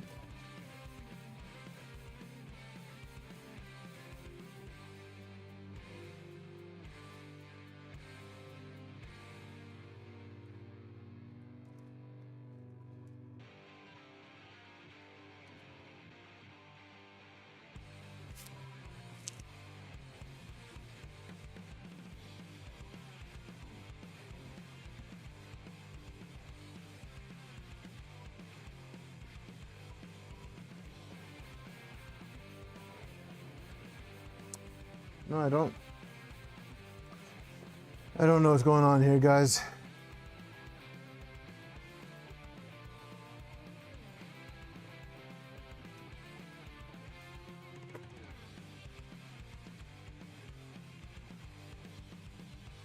Something weird's going on. I asked because they mentioned had issues with the AFC board on the same network as CAN or USB.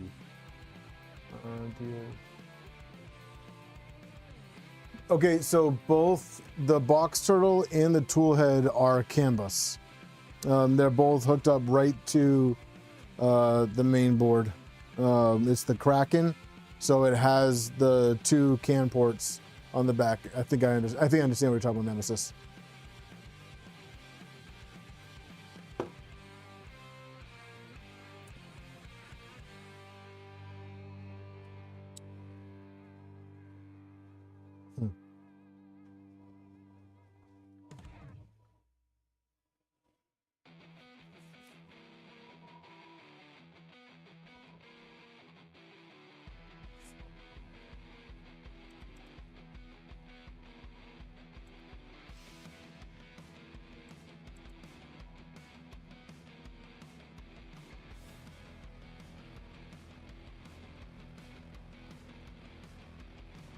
Mike, thank you very much, man. All right, what's going on here? What the hell? Everything was working just fine, and now the CAN bus doesn't want to connect. Oh, Dana, what's up, dude? Thank you very much, man. Thank you, Dana. Thank you, Mike. Much appreciated, guys. Thank you. Needed this little pick-me-up right now because we're struggling at the moment. So, let's see. I wonder if it's my CAN cable because, you know, me. Why not, right?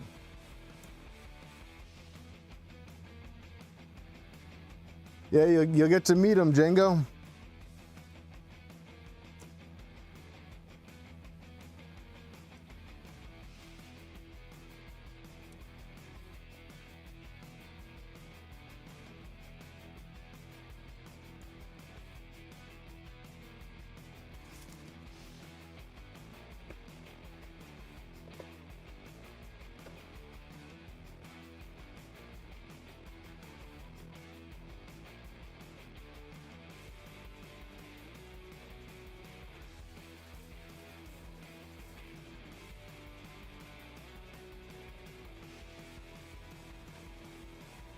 You have your voxel on your Trident.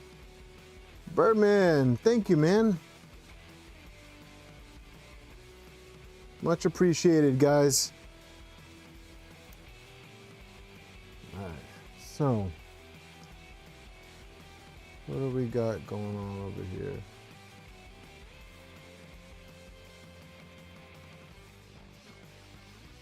I think they're feeling bad for me, Django.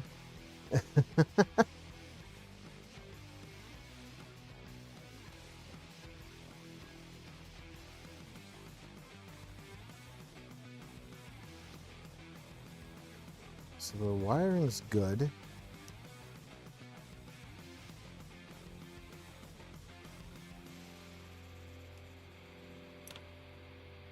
Not yet, Thunder Keys. Not yet.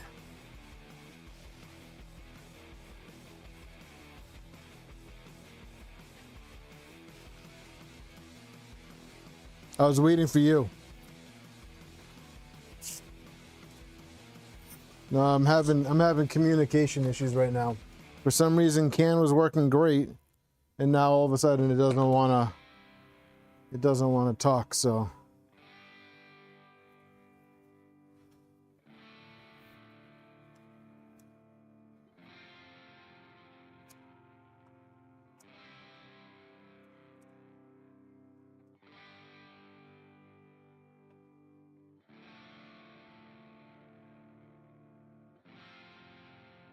Oh yeah, Thunder Keys is probably painfully familiar with my questions.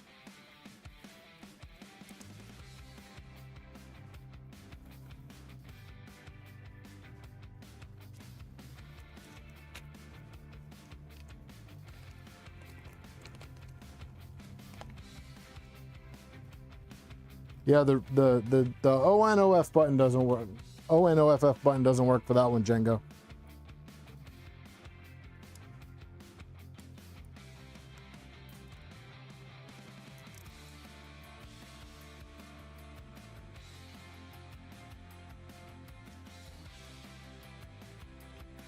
Thank you very much, you guys, for the gifted subs. I really appreciate it. Means a lot.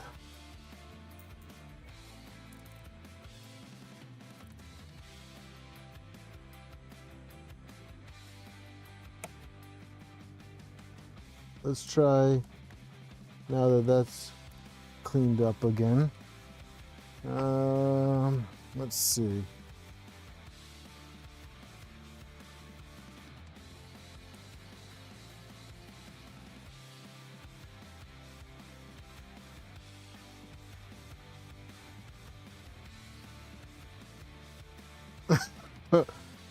Mike, that's my I get told I'm a dumbass, so there's that. I don't know which one's better.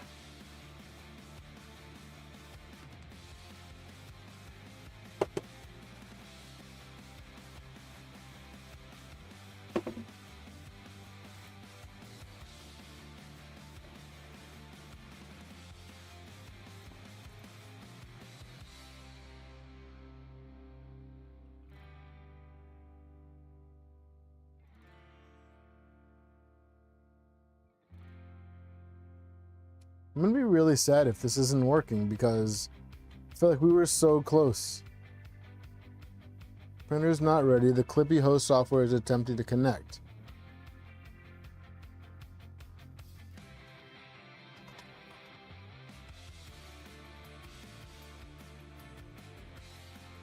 Oh yeah, Eric, I mentioned I wasn't sure if you were on earlier, but yes, I do have the frame, so we're good to go, dude. Good to go. I'll let you know when I meet up with my buddy on that.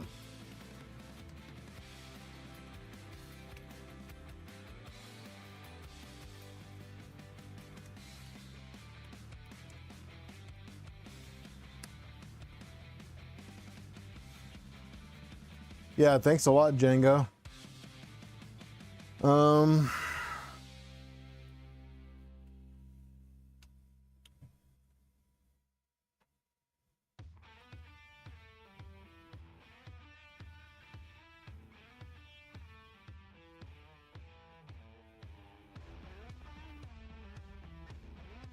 Oh shoot, thanks, Brad. Dang, guys. You guys are awesome. I appreciate you all.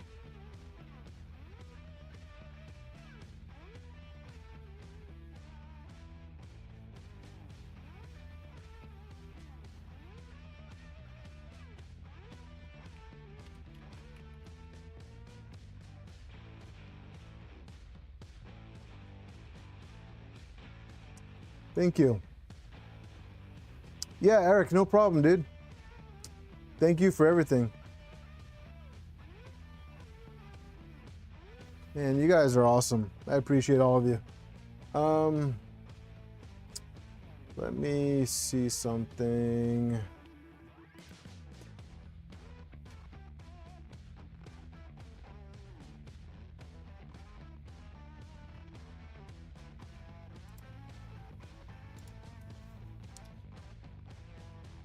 Can't access that. Why?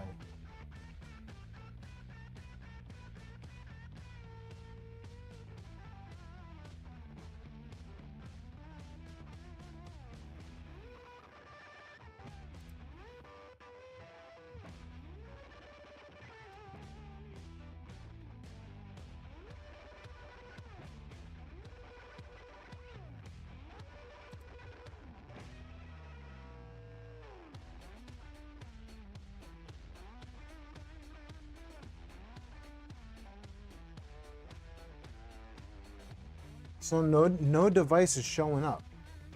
Turtle 1 is unable to connect. What the hell?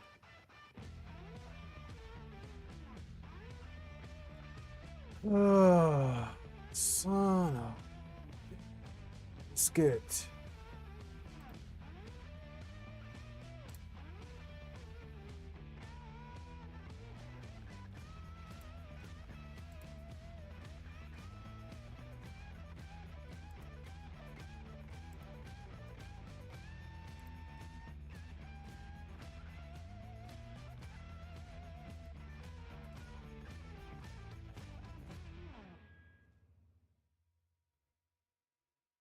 Nothing showing up.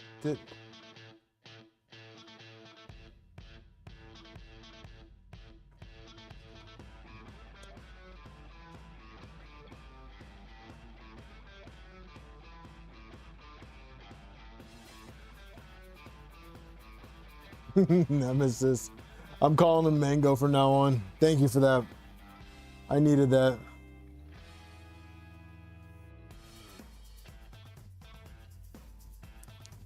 Oh, man.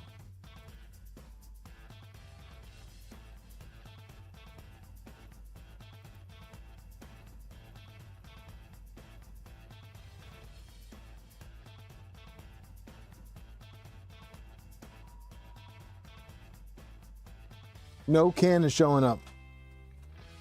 Nothing. What the hell? Literally nothing changed.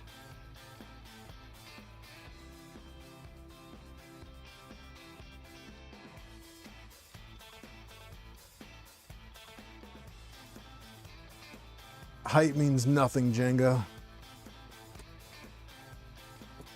All right, so I don't know.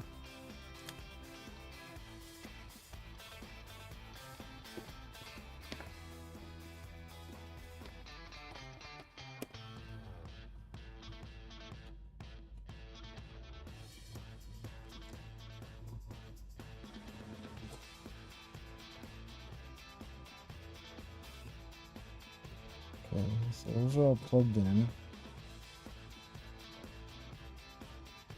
Power going to that. The power's connected here. Power connected on the power supply.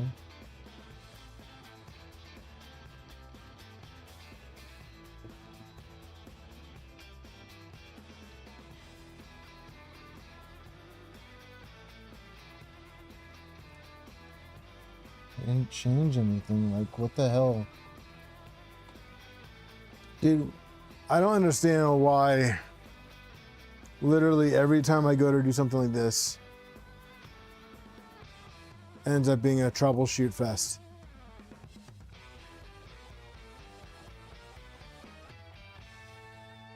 Oh shoot, speaking of rigged, I gotta put the contest together. Let me ping Central.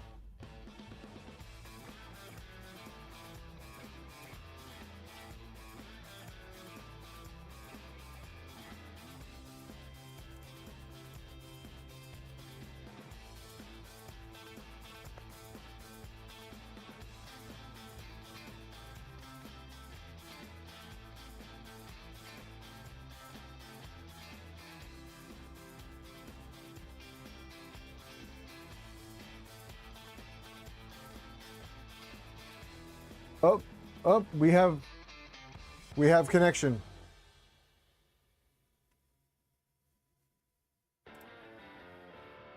I don't know what happened. I just played. I'm gonna have to double check the power cables on them, because all I did was double check everything, and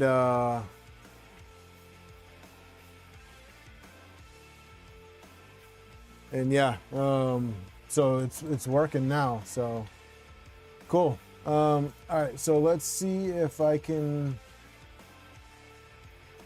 Well, first things first, let me get the giveaway open.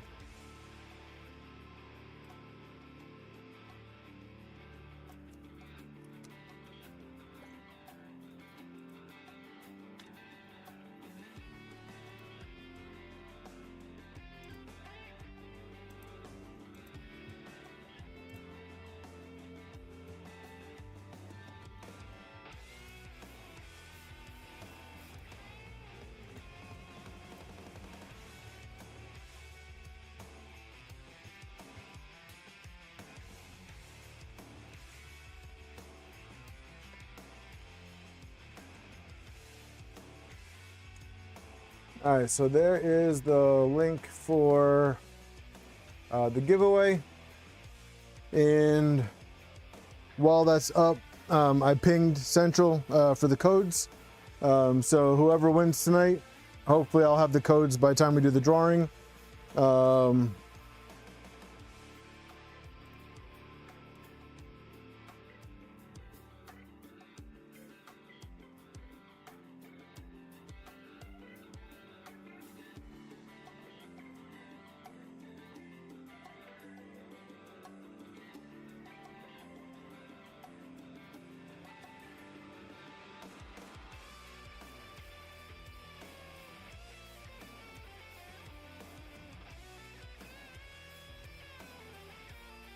All right, cool. So the bed's heating up.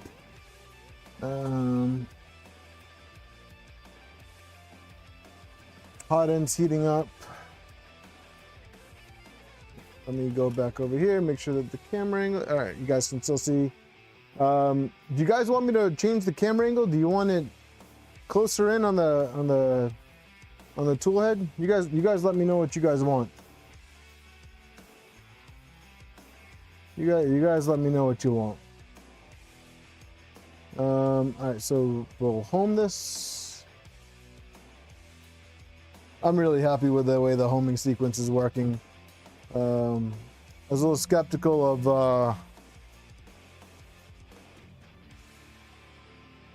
the sensorless down shirt. Yeah.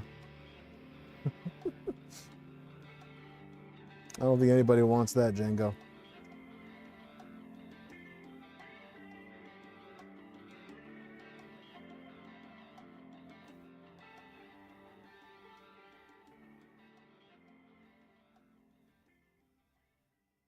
All right, so let's try to load lane 1.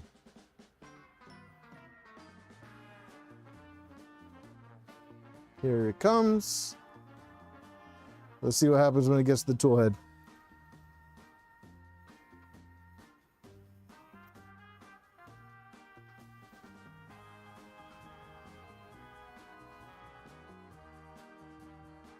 Oh, I see what I gotta do.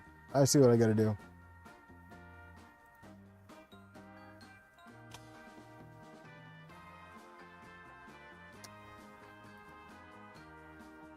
I see what I gotta do. It was from when I imported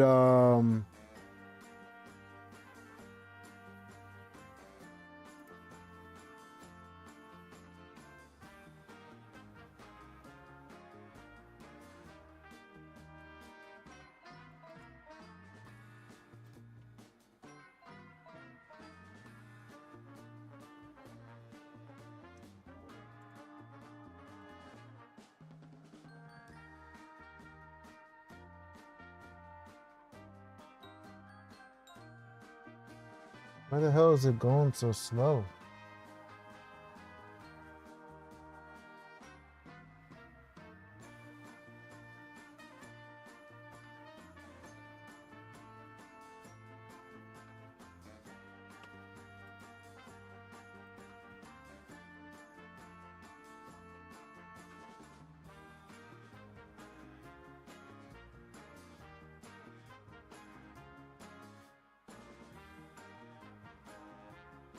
All right, so I figured out when I did the can setup, I just brought over basically the stock config from Big Tree Tech, and it had the max extrude only set to 50, so it wasn't letting me load the tool head because I had to go 52. So, all right, so let's do enough firmware restart, make sure the box turtle's happy.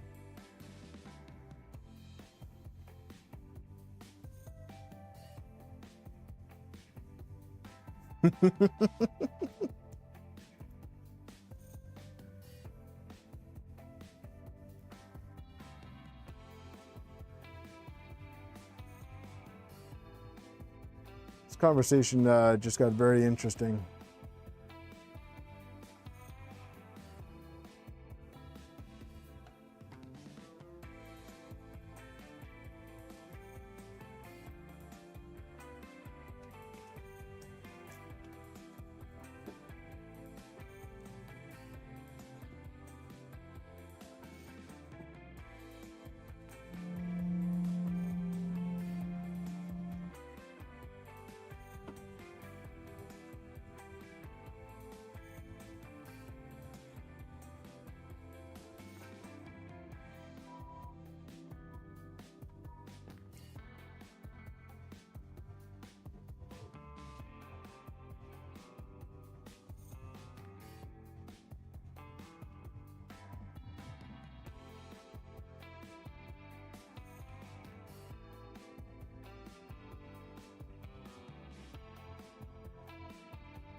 Something is so very strange with the bed.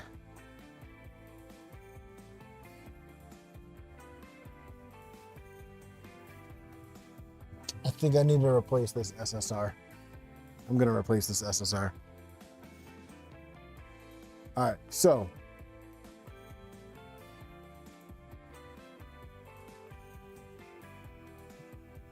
let's try attempt number 3 of loading the tool head.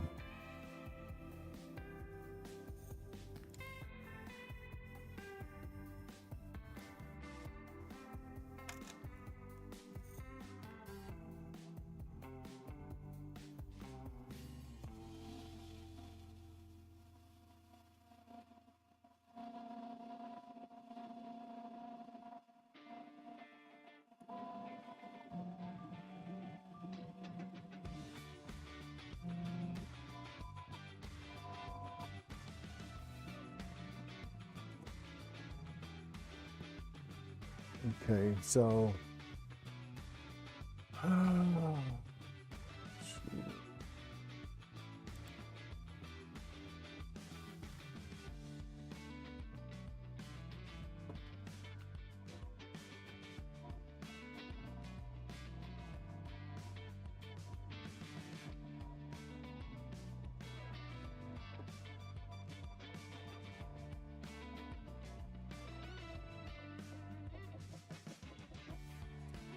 all right, cool. So I got to invert the direction pin on the extruder, and we can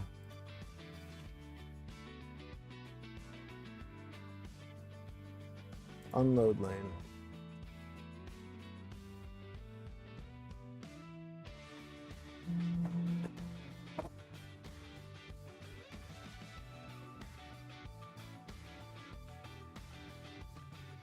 Oh, yeah, it's not going to do that because failed to unload because the direction's backwards. So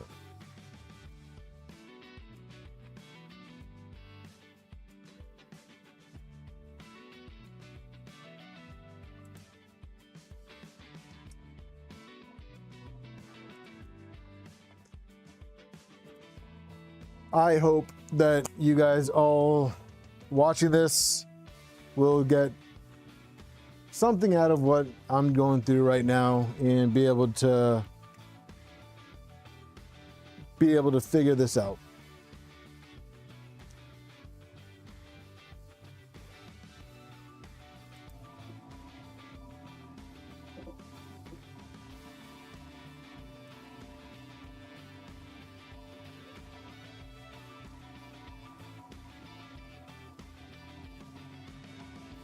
All right, cool. So we have red filament.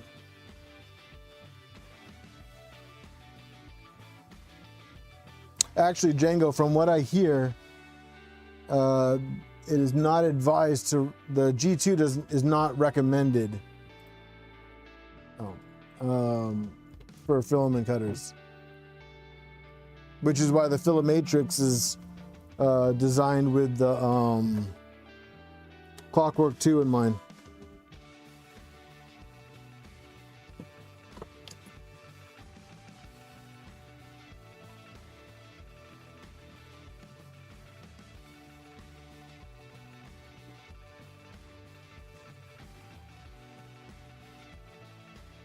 That's right, Brad. And you know what?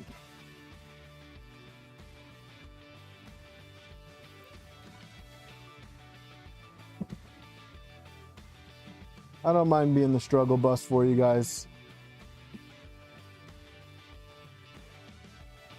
All right, we're cleared.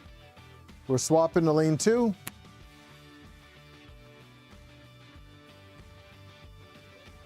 Let's see if lane 2 goes through no problem.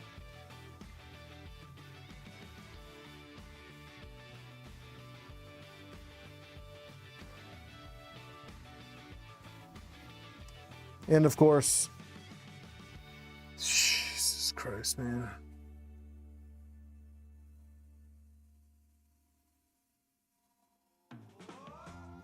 Should I run the box turtle on USB?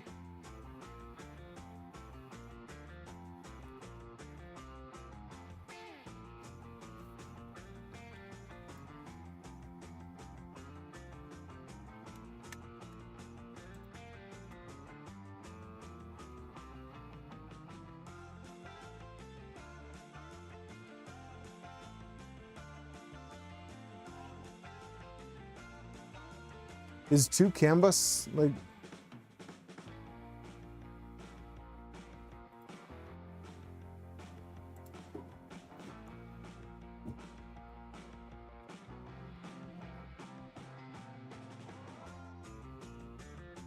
Zybertech, seriously.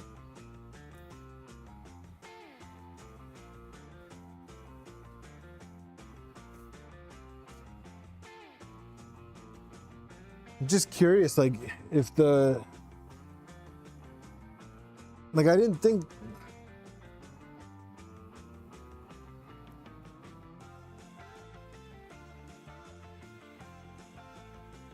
The only other thing I can think of is, so I have the Big Tree Tech, the Pi 2, which is more powerful than the CB1, which I know they don't recommend the CB1 with the box turtle.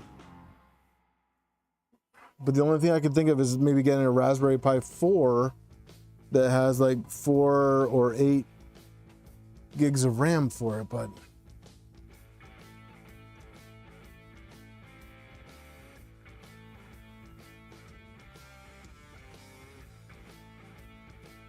I really don't want to do that.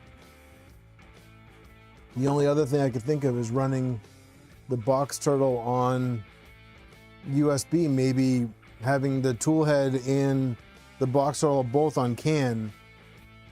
The system isn't happy.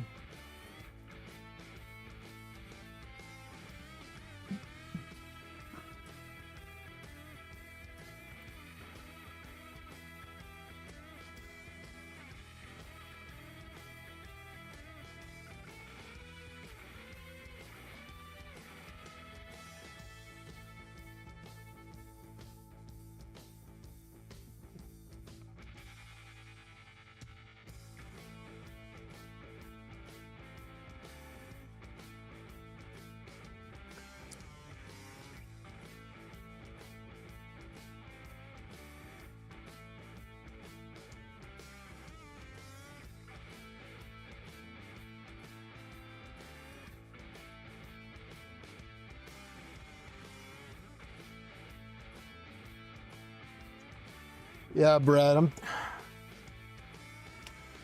tempted.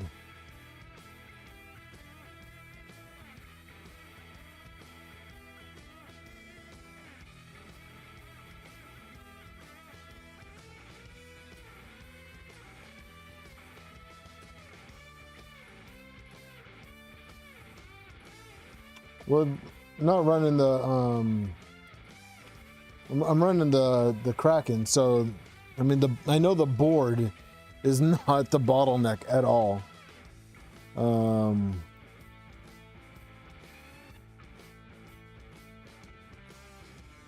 know the board's not the bottleneck at all, but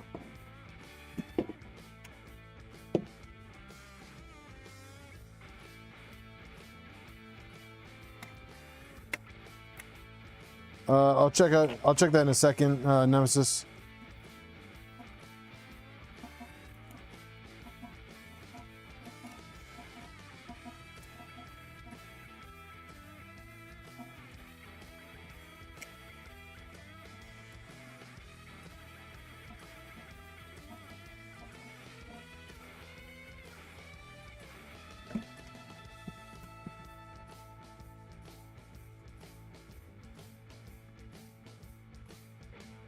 Yeah, CPU load is low.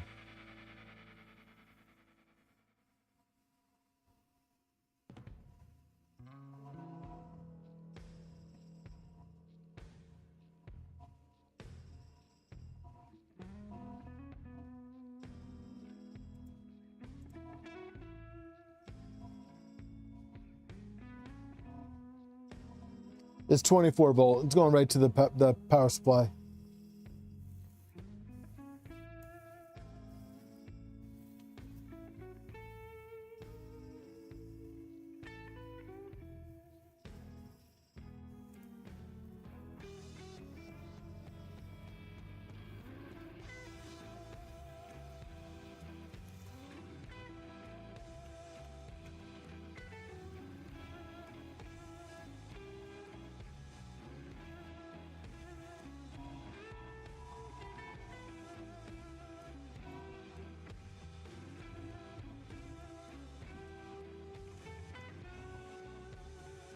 Yeah, it's definitely not underpowered. And I think the Big Tree Tech Pi is fine because it's the Pi 2. If I was running the CB1, then yeah, I'd be like, this is an issue, and this needs to be upgraded. But the Pi 2 should be plenty strong.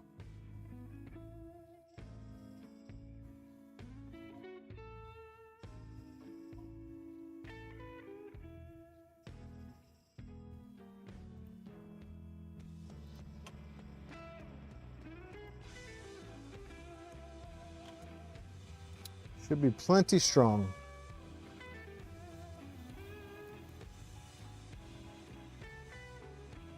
I'm just curious, like, and I don't think it's the can either, because it's the Kraken. Like, I think the Kraken's plenty powerful enough to run the two CAN bus, and the CAN bus isn't even going to the Pi.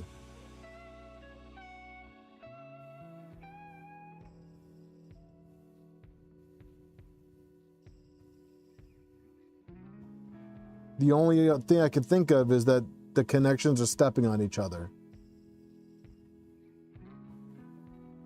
And I honestly think it comes back to the conversation we had last week when we were talking about the jumper placement for the 120 resistors, because I only have the one on the box turtle and on the Kraken. I don't have one on the toolhead board.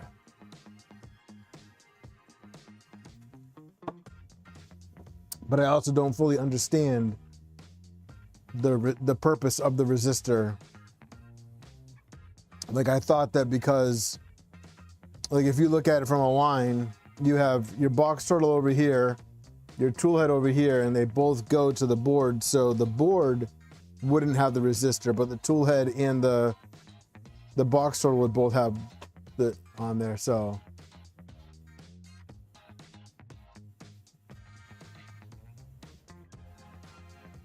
yeah, I know, but the Pi 2 is fine. Like, I run the Pi 2 on basically everything that's not a Voron, and I've had better luck with the Pi 2s as far as setting it up than I have with Raspberry Pis, to be perfectly honest with you. So let's try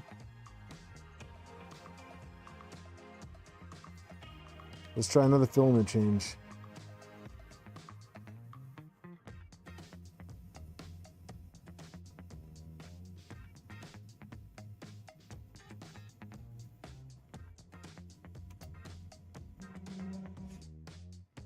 But that's the thing, Brad, is that it has two resistors on it. It's got the resistor on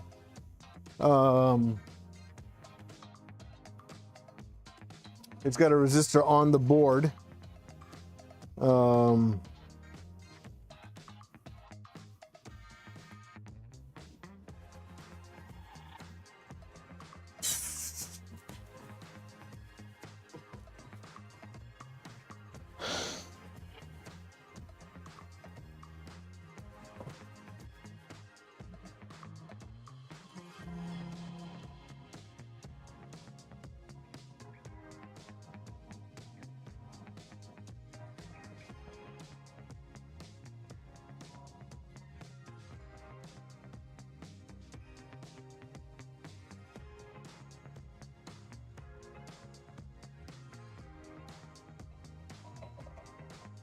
So do I have the like, do I not need the resistor on the main board then, and I only need it on either the box turtle or the toolhead?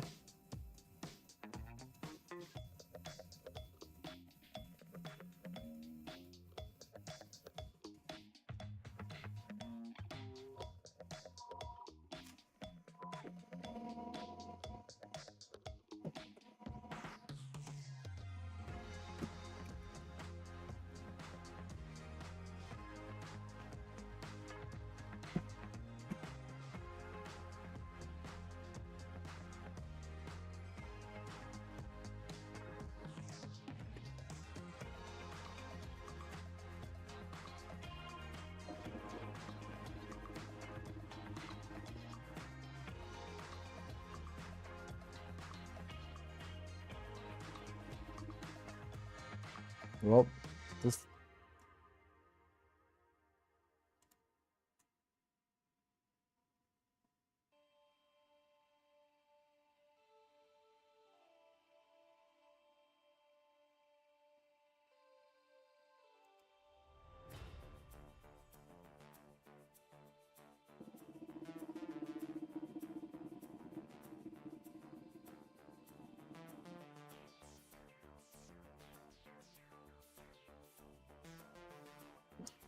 It's not happy.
It's just not, it doesn't want to go in.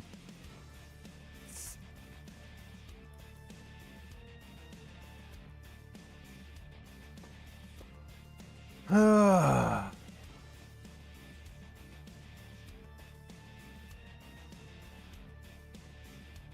was really hopeful for this.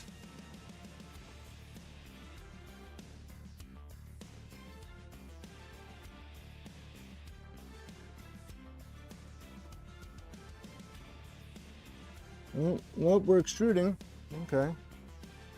So something got stuck, which really sucks because I hate when that happens.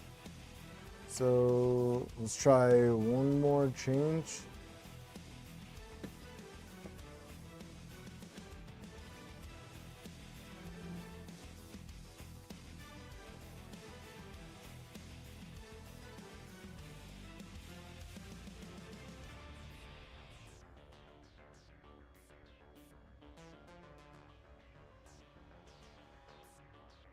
It's your first cephalopod.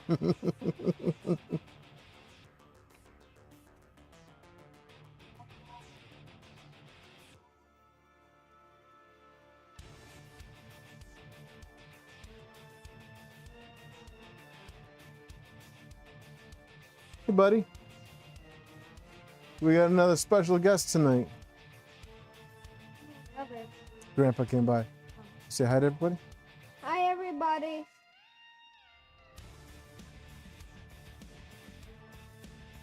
Trying to get this multicolor system working, buddy. I love you. You tired? You go to bed, buddy? Okay. I'll come by after the stream, okay? Yeah.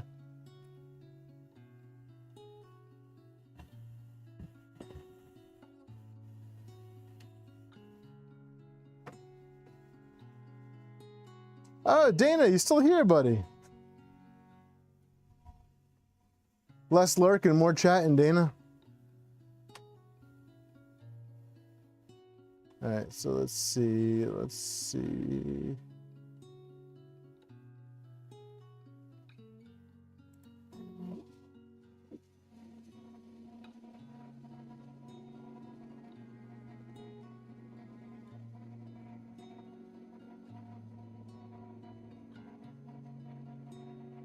All right, so we need.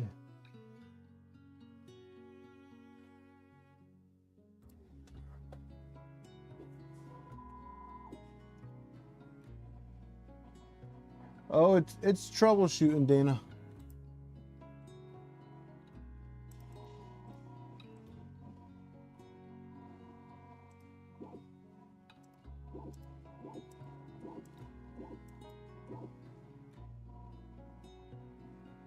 So let's try 224 for Y for purge or for poop. It's definitely troubleshooting.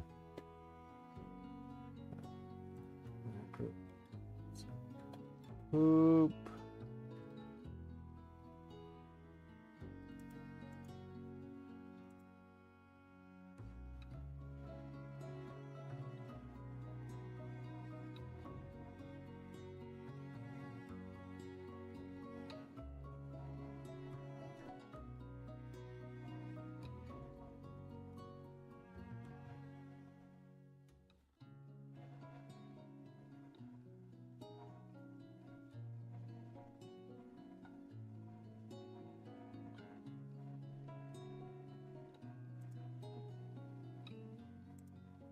All right, let's try again.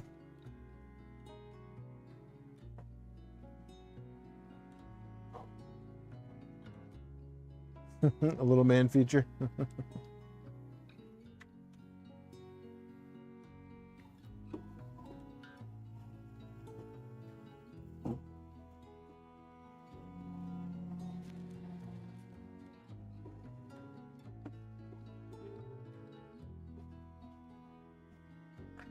Dana, you ready for 3D Printopia, man?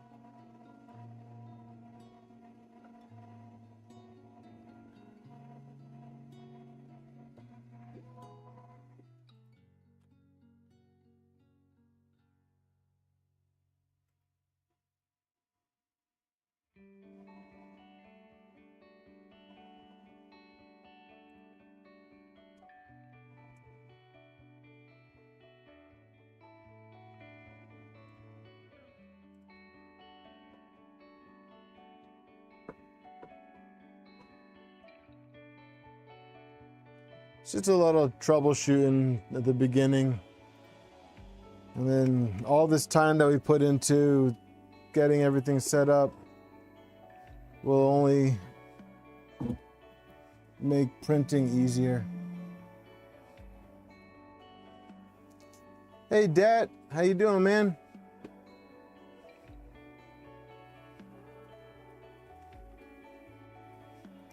Welcome, welcome, welcome. Dana, you gifted all these subs, but you don't have a membership yourself.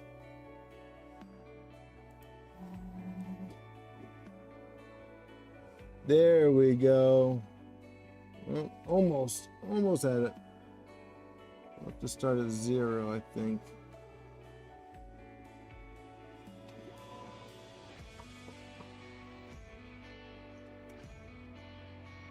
Let's see.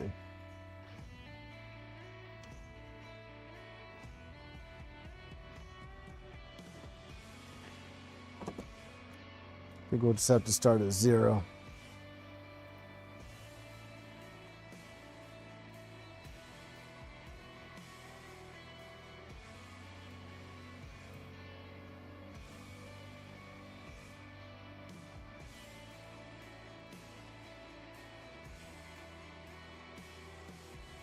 Thank you, Dad. Thanks for being a member. See, there you go. I got sound effects now. Eventually, I'll get a stream deck. Eventually, I got one.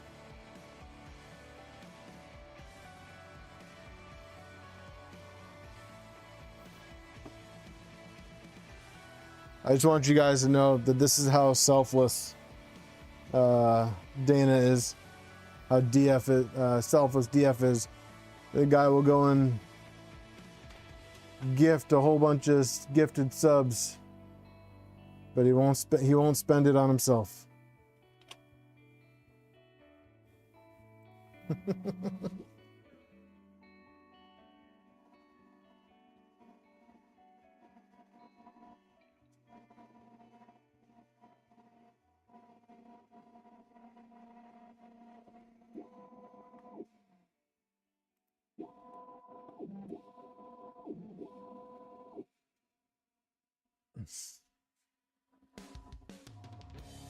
I have a coworker who may have a couple spares.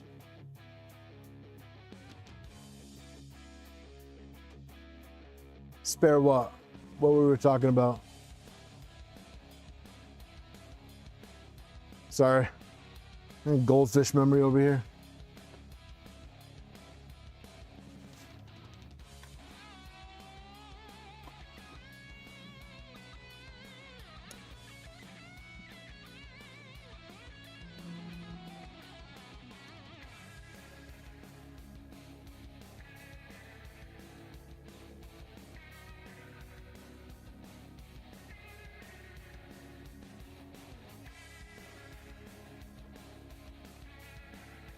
Oh, nice. I completely forgot that I had mentioned that, Dat. Yeah, that'd be awesome. I would love to get my hands on one of those. I mean, I don't know how beneficial they are, because I've never used them before, but I think it'd be pretty cool to have. LTX, so I got most of like the parameters and stuff dialed in. Right now I'm just working on filament changes and getting them consistent. It's tough right now because I don't have a brush, because the sus burner sits at a different height than what the brush is using, so I'm gonna have to ask around and see what people are using for brushes on. I mean, basically it's one guy, so I'll see what he's using for a brush and a purge bucket. But right now I'm just cycling through filament changes to make sure that everything's working, and then if I can get through several filament changes, I'm gonna try and send a print. Let's see. Plastic pushing isn't pushing plastic. It's pushing, Eric. It's just not as consistent as I would like. Smitty, thank you for joining. So yes, Brad, so that brush I don't think will work with the NG just because that brush has it mounts to the extrusion, and the NG extrusion's all the way back here. So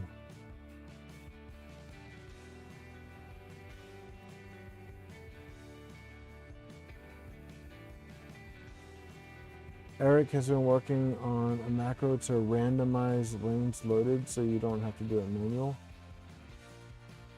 Oh, that'd be pretty cool.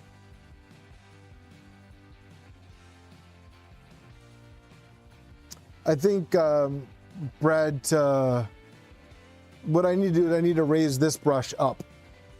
If I can raise this brush up just to meet the nozzle, it'll be good to go. All right, so we have red loaded. So let's swap to 2. So the cutter's working great.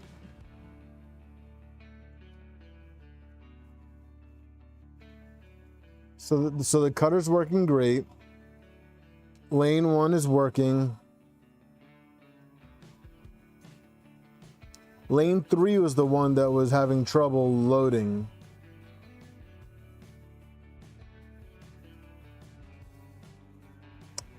Yep, Eric. So the brush I'm running on the Trident, and yep, it's adjustable, works great. There's just nowhere to really mount it on the NG, and I can show you. I have another brush over here because I was going to use it on the Mercury, but same issue on the Mercury as I'm having with the NG is that there's just no place to mount it.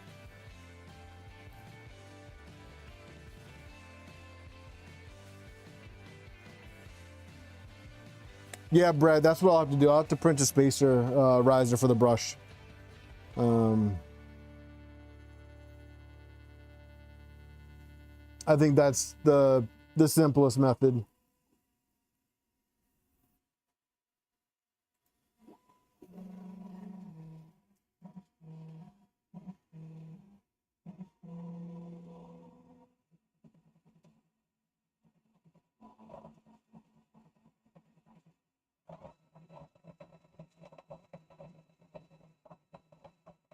Also, Jimmy, I got a screen that's going on this courtesy of Brad and Eric. So once I get the screen, I'll be happy to try out the clipper screen for Box Turtle.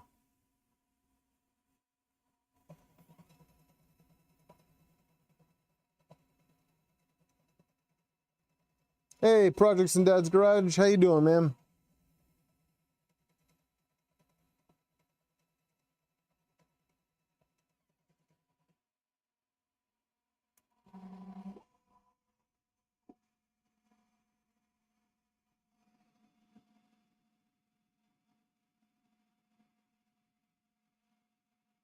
We got a smooth transition on lane 3, so I'm happy with that.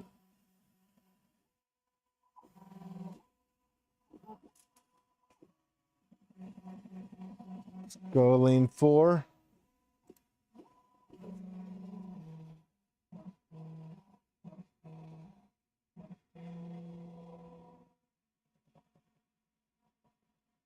Hey, One Raz.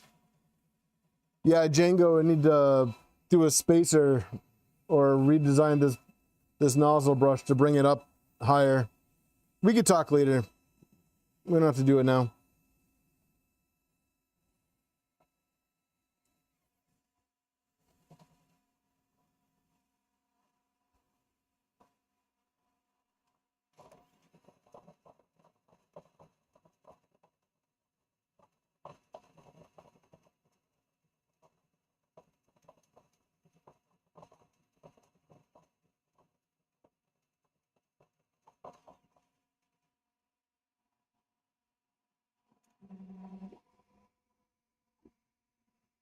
projects in Dad's garage. I was just talking to a buddy of mine about building a PC. I was talking to Django about it too.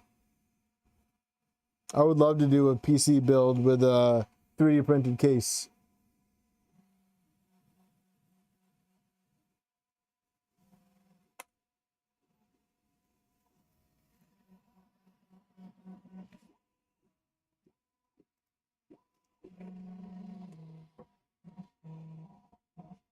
I'm knocking on wood because we successfully made it through all 4 lanes.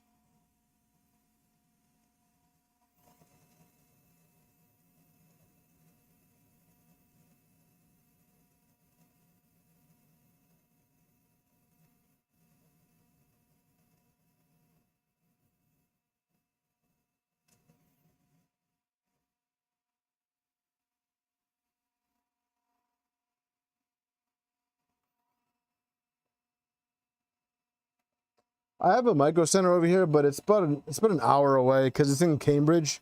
To get there, I have to go through Boston. It's never a fun drive. But I do have a doctor's appointment at the end of August that is in Boston. So, and the hospital is right next to Micro Center, so it might be worth the trip out there.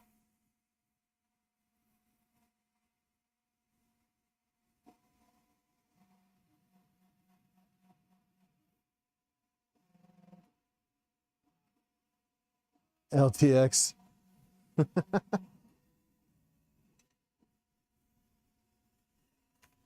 Well, so I want to do a 3D printed case.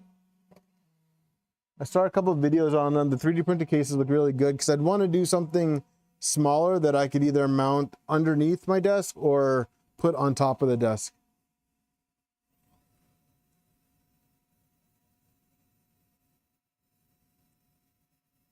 But I want to power, like I thought getting this computer, this laptop was going to be able to handle streaming, CAD, and hey Glenn, and video editing, and it does all of those. But when you do like CAD and streaming together, obviously we know from experience my computer will crash, and that's why there's a few Take 2 streams out there.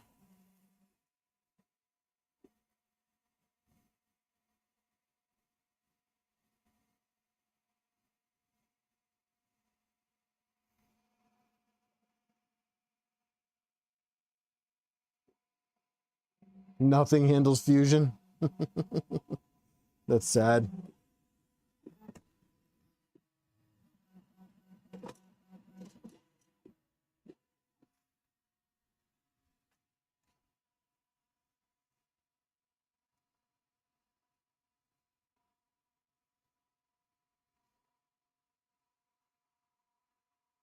Thanks again, Jimmy.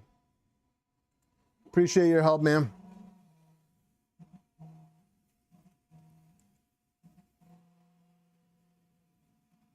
This is the most movement I've had with the box turtle in a couple months now, just because the printer's been on and in and out of commission and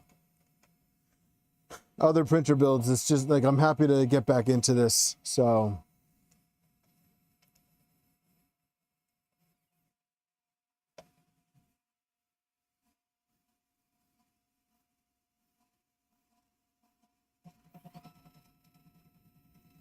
Django, I think we might be nearing the point of maker coin territories.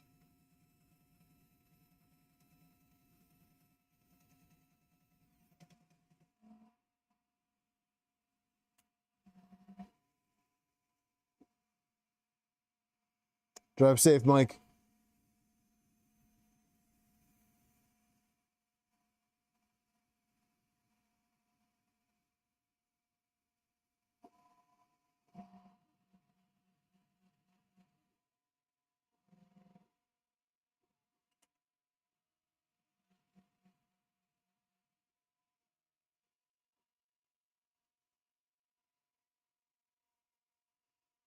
All right. I'm going to do one last filament change.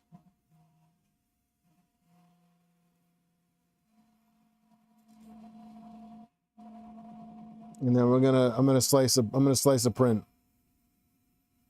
And we're gonna try it.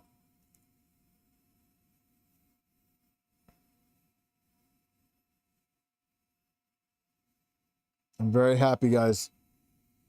I'm knocking on wood here.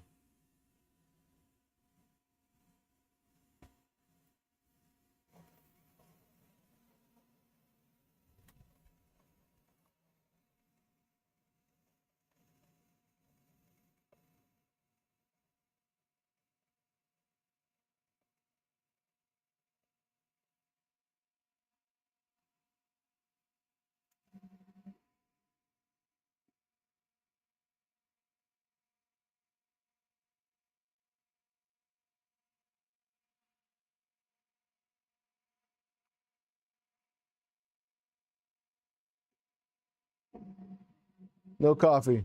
It's a Corona night. It's gonna be a messy print, okay? Because the brush isn't set up. The purge bucket's not really set up all that well, so it's not gonna be pretty. But we're gonna try.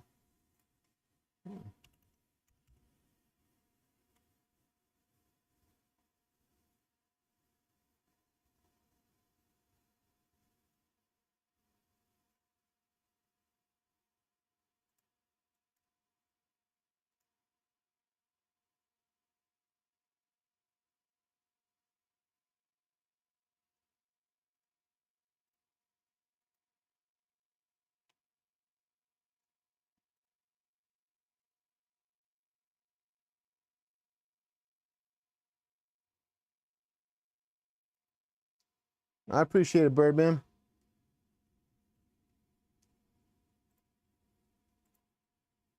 Yeah, before I get into any of that, I do want to check one thing first before I ask for any favors.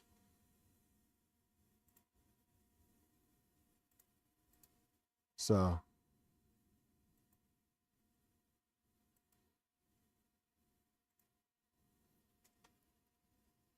Just make the purge tower bigger. It will buff out. Yeah, yeah, yeah. Let me switch the screen over to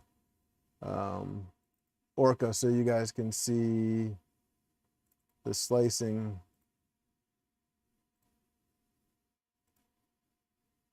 All right, so I think I'm just gonna do.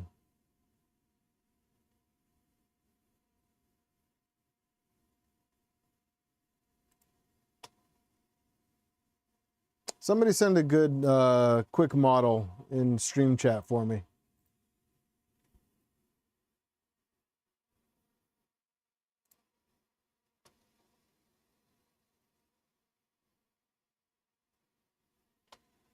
So if somebody wants me to print a test piece.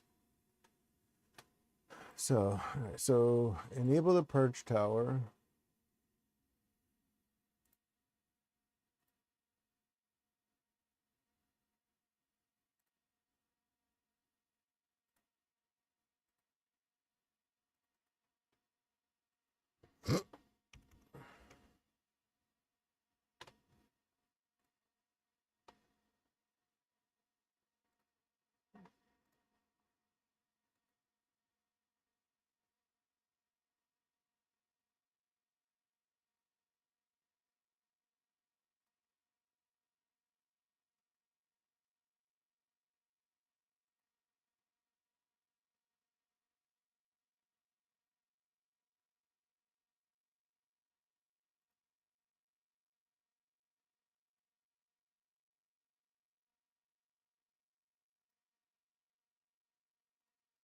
All right, so we'll just do a boron cube.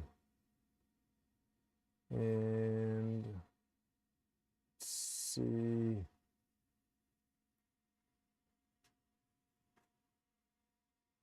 No, I don't want to do a boron cube.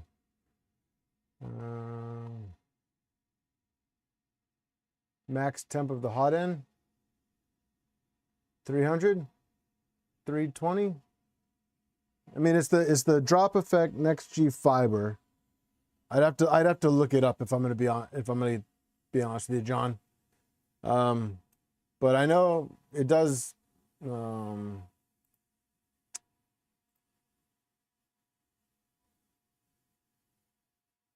What do you call it? ABS, no problem. I've done a bunch of carbon fiber stuff, no problem.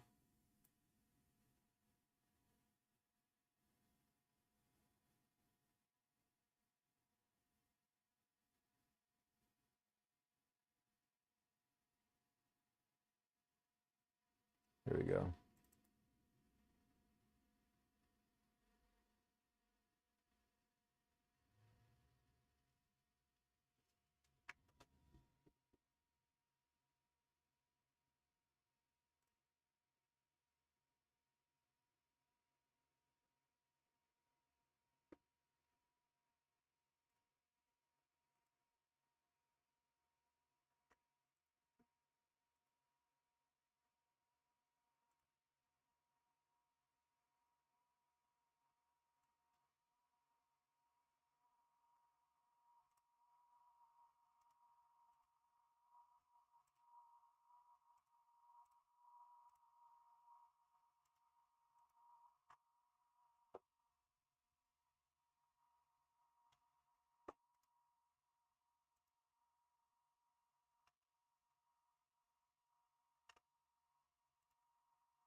Oh, awesome.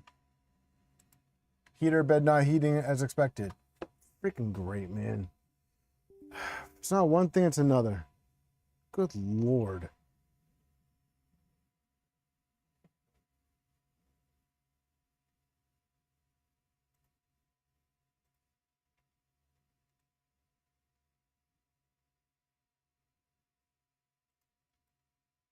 Why? Why is the bed not heating?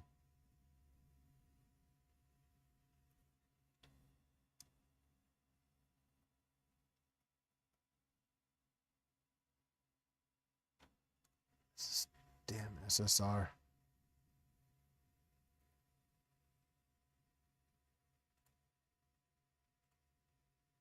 Come on, NG.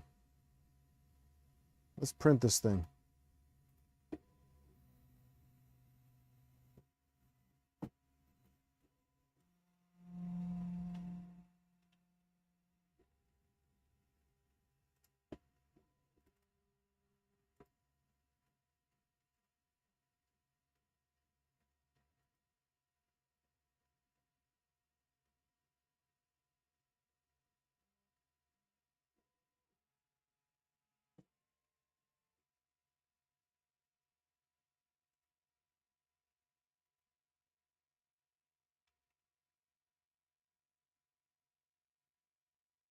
Oh man, it's gonna cancel because I forgot to take Z tilt out of I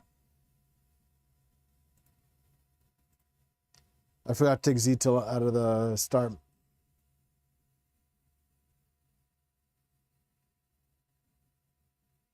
Well, it doesn't matter anyways because the bed's not heating up.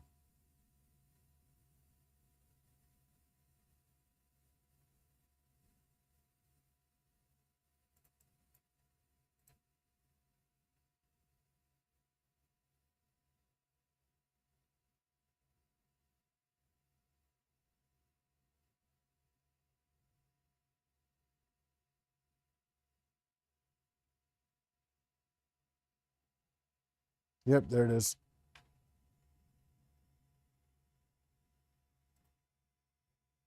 I think it's the bed fans or the bed fan. Jeez.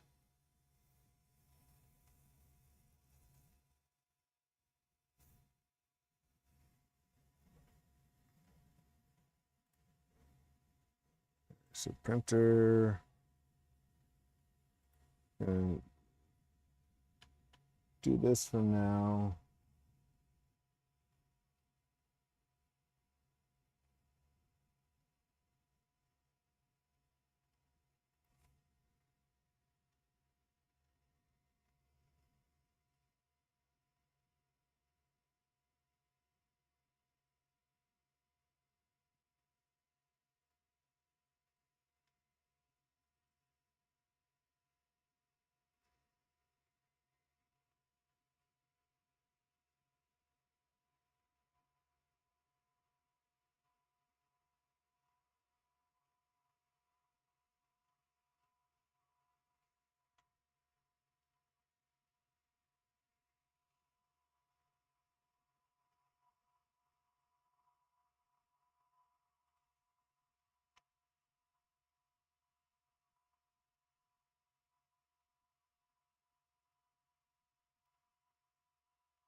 Let's try that again.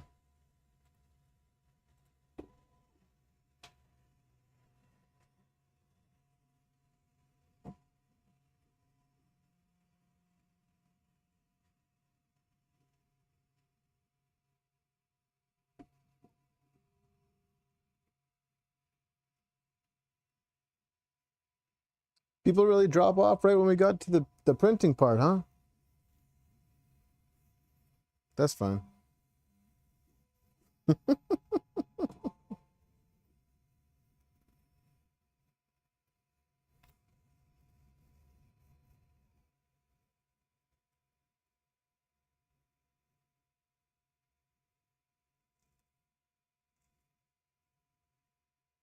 All right, let's see how this goes. I have a little bit of faith that this is gonna work out decently.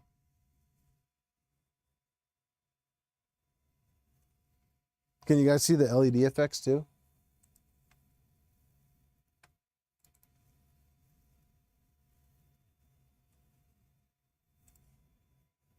I know it's ABS, but I'm gonna open this up.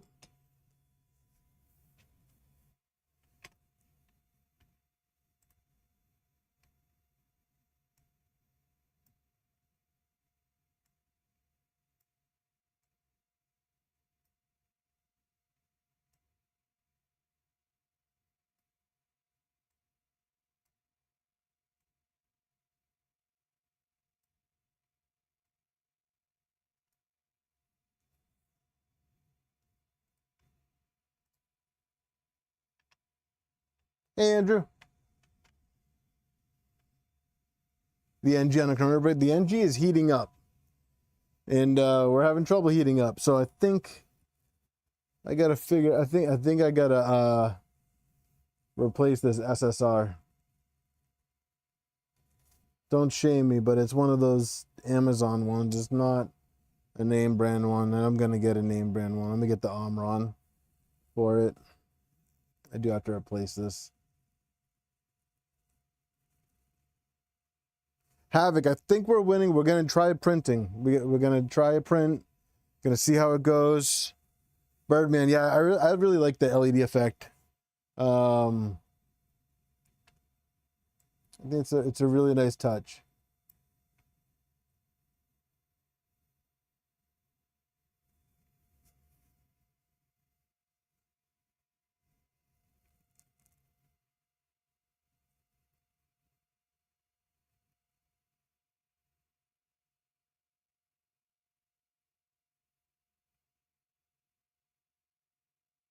Guess we're just waiting for the bed to level out, and then it should start heating the extruder up. Oh my God, I got a heat soak for 5 minutes. All right, so if I knew that, I would have commented out the heat soak. So, all right, well, I guess while we're waiting for the heat soak, why don't we do the giveaway then? You guys down with that?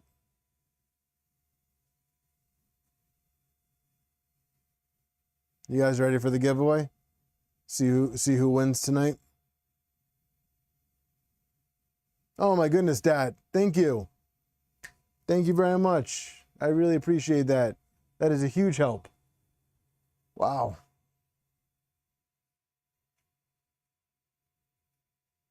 You get your stepper drivers, happen to be sitting on a bunch of new 5160s and 2209s. Oh, nice.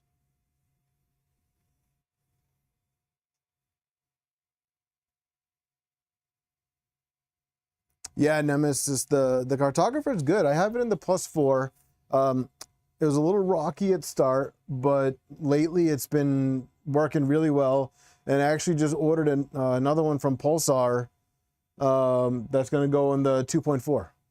So that I'm hoping to have up and running really soon to help with a couple orders that I have.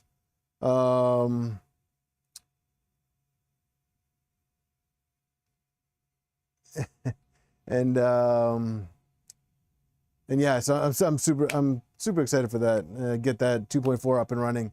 Yeah, all right. So make sure everybody's in the giveaway because in about 30 seconds, I'm going to go and close it.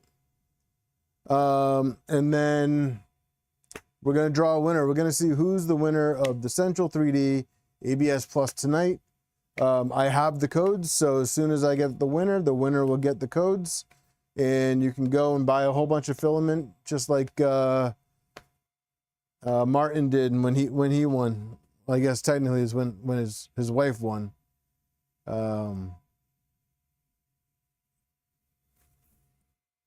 Did the audio go out? Hello? No, it's still showing that it's working in OBS.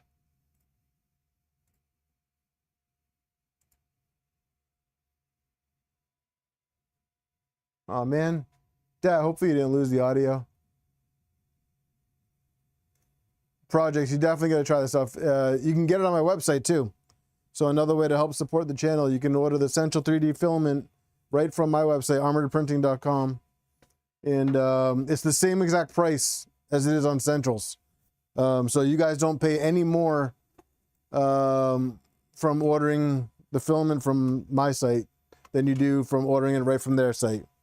But yeah, you can order. That's another a shameless plug for me. You can go right to our website, order the Central 3D ABS Plus. But yeah, so all right, so closing the giveaway in 5, 4, 3, 2, 1. Giveaway is closed. All right, and chances are pretty good. We got 30 entries. So let's make sure we grab the YouTube usernames.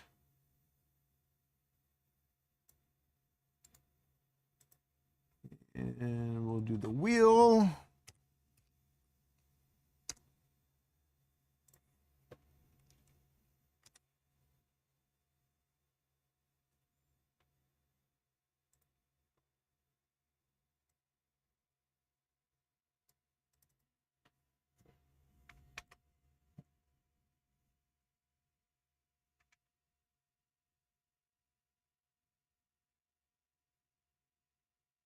That's actually really funny, Amanda. I'm sorry that happened. Oh,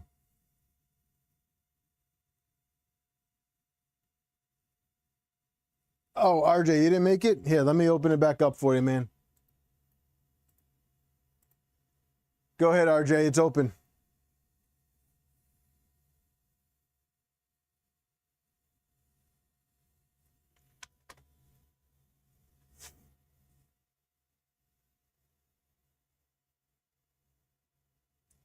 RJ, let me know when you get your entry in. I'll add you to the wheel. No, I opened it, man. It's open. It's open, RJ. Everybody in your family won but you, so it's your turn. You know what, RJ? You know what? We're gonna do this.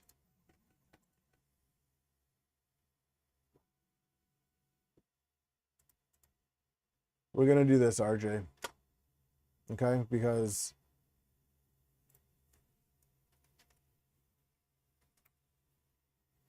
that's how fair of a person I am.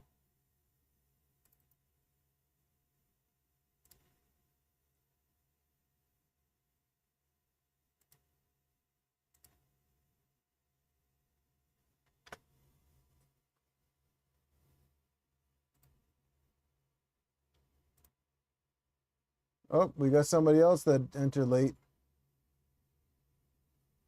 Jeff, you just snuck in, man. I was just about to close it.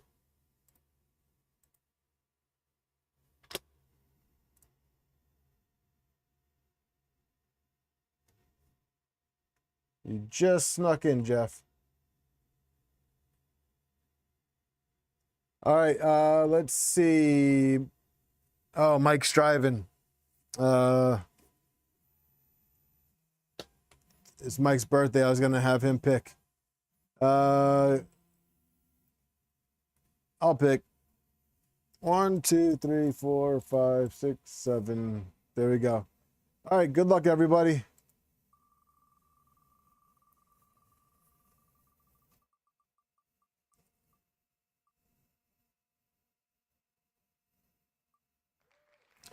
Projects. Congratulations, ma'am.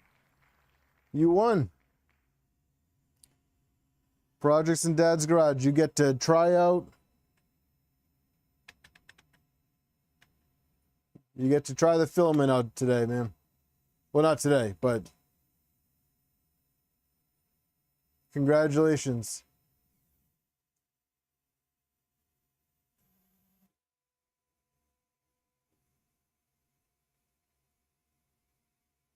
Congratulations, ma'am. Yep. I'll send you the code. Well, there's 2 codes. I'll send you the codes shortly. Let me pull up.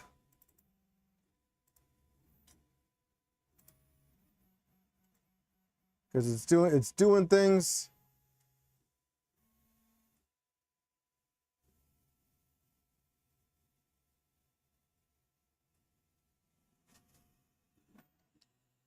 We're printing. We've got the purge. Z offset is looking real good. This BD sensor is killing it. We're printing. We're doing things, guys. It is working.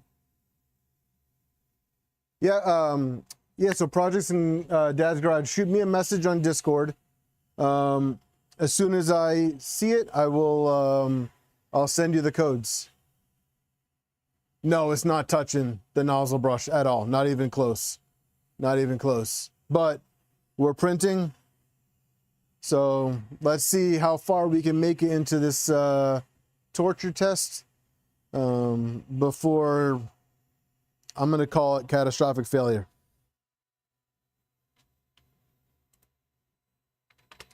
Also, projects, I just want to let you know.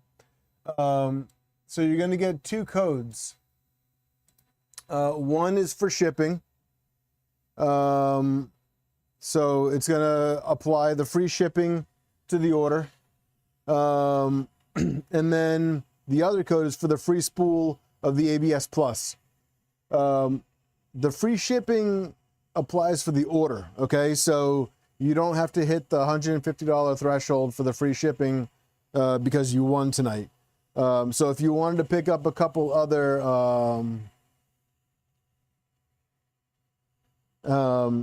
if you wanted to pick up a couple other colors while you're at it, now would be the time to do it. You don't have to worry about paying for shipping on this order. Well, if there's one time I'm going to make somebody a liar, this is how I like to do it. So congratulations on the win. Can't wait to see what you print with it.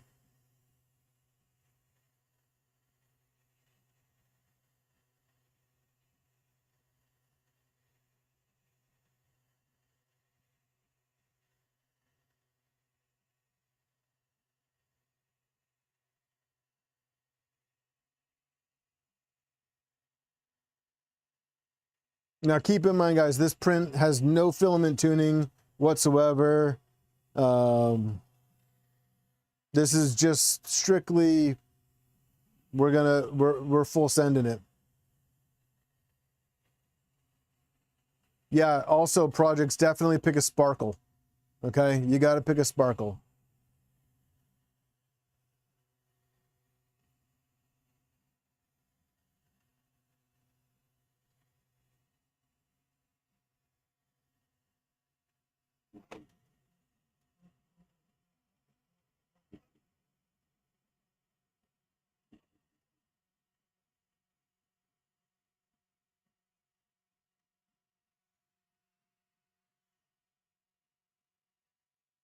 Sprinting.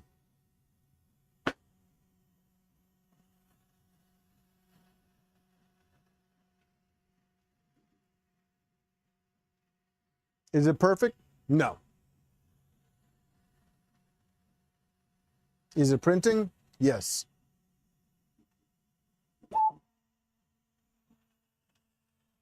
And it skipped. So we're gonna stop that.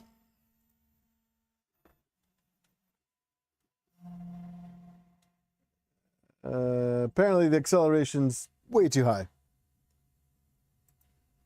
So gonna cancel that. I'm gonna make some adjustments.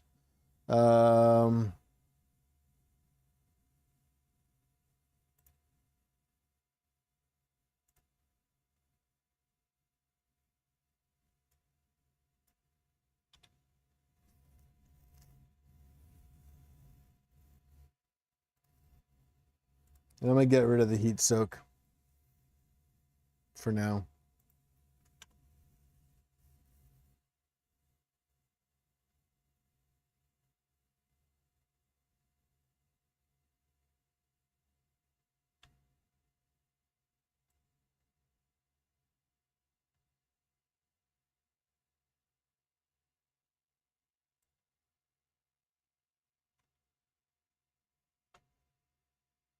Yeah, it skipped a lot, Brad.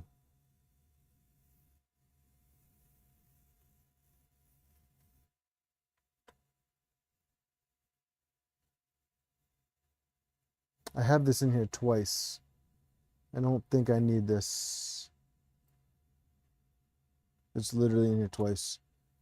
So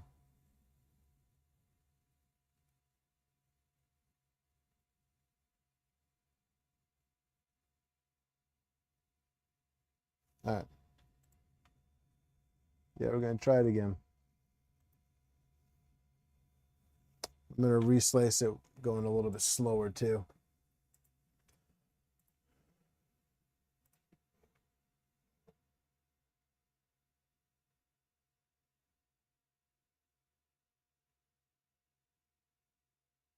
Oh yeah, that's why.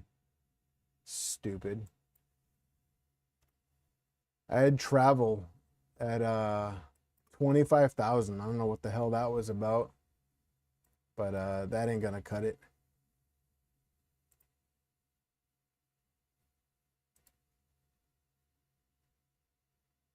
Man, you could toggle your brush. Yeah, I'm not too worried about that one.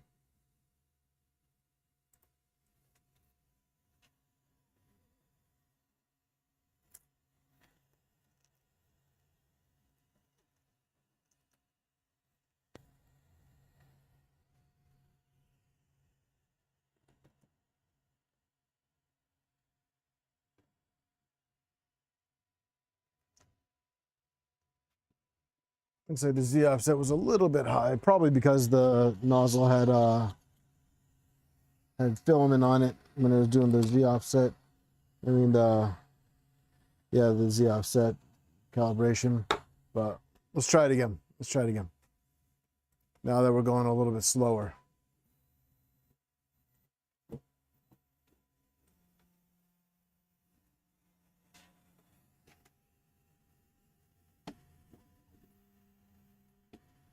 All right.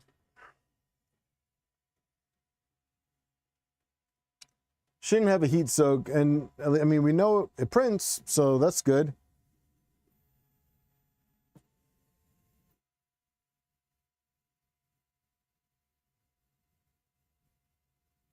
what was that, LTX? I say stuff I don't even. It doesn't even register to me that I said it. So, you got to say, is that the next T-shirt saying, and then in parentheses put the saying.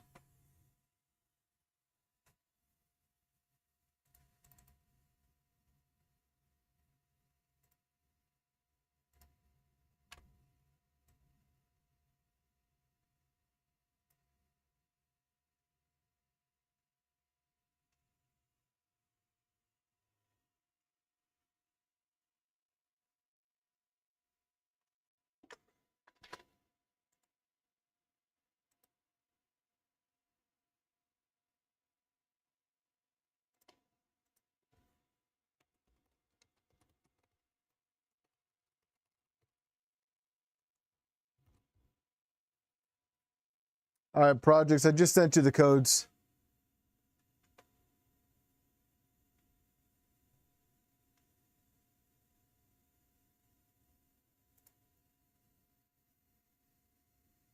Hey, Lens, how you doing?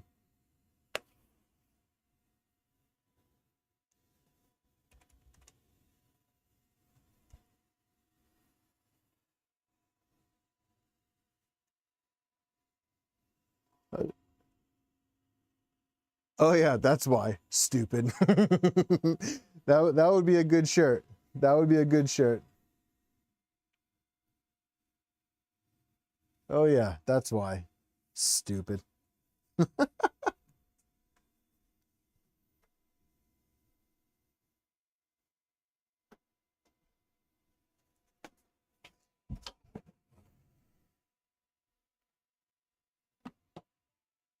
All right, cool. So the heat soak is off. Yeah, man. So it's kind of like a not like a refresh build lens, but I just swapped over to the sus burner tool head, and this box turtle has the small the HGX extruder gears instead of the standard gears that comes with it. And then we updated the tool head so that has the canvas board, centerless homing. We got the filament cutter set up. I need to work on a new nozzle brush for this. But yeah, we just witnessed that it was pushing plastic. It's printing.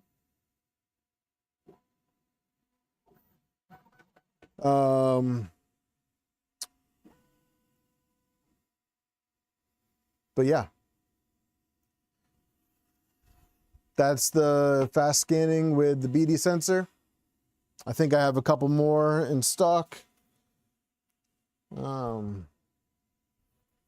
anybody's interested, you can pick them up on my website. I think I only have a couple more in stock, and I won't be able to restock for a while.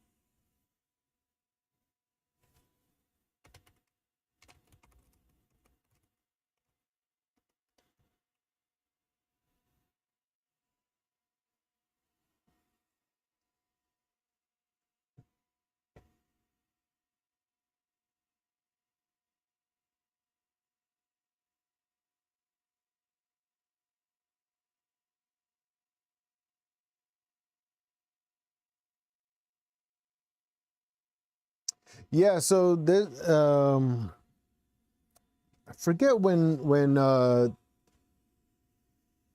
these ones came around, but I got these gears a long time ago, and just finally got around to putting them in.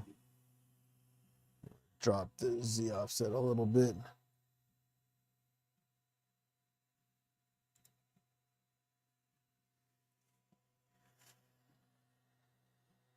It's also a crappy bed, which is why it's on right now. I got a super sweet bed, but I didn't want to risk it. Oh yeah, give me a second, Mike. Gotta get rid of some of this trash over here.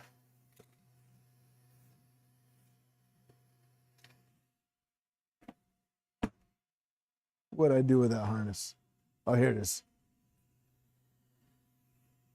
Yeah, so Lens, this is the box turtle harness from Mike. Thing came out sweet. All I'll have to do is repin. I'll have to trim and repin the motor wires, and it's a nice do the things it's just a beautiful little harness. Brad, no, you didn't grab my last one, but I only have, let me see. I don't think I have any more Type M sensors left.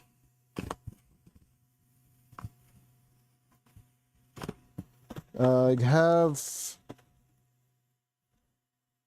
BD sensors left. And those will be the last 6, probably for a little bit until I can restock. But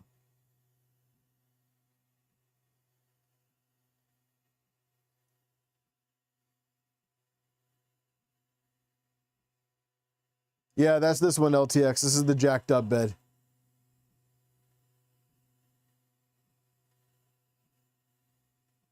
Yeah, Lens. It's not uncommon knowledge around here that my wiring is less than ideal in terms of cleanliness. I kind of just do my best when it comes to wiring in the time that I have. So I don't spend an obscene amount of time on my wiring, as much as I should anyways.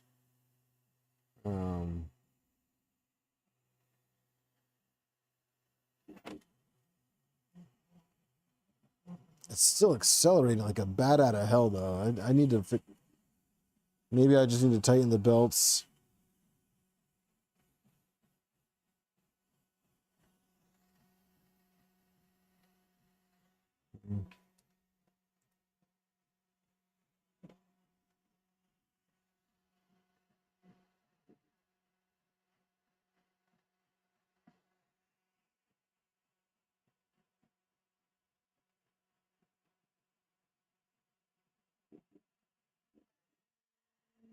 Cool, we didn't skip.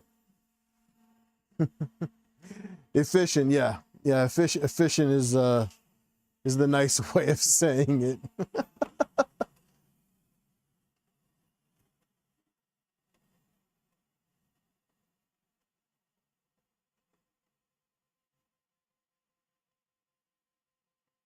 Well, I'm excited. I'm very happy. Honestly, guys, I needed this win tonight. Especially with this printer, I needed this win.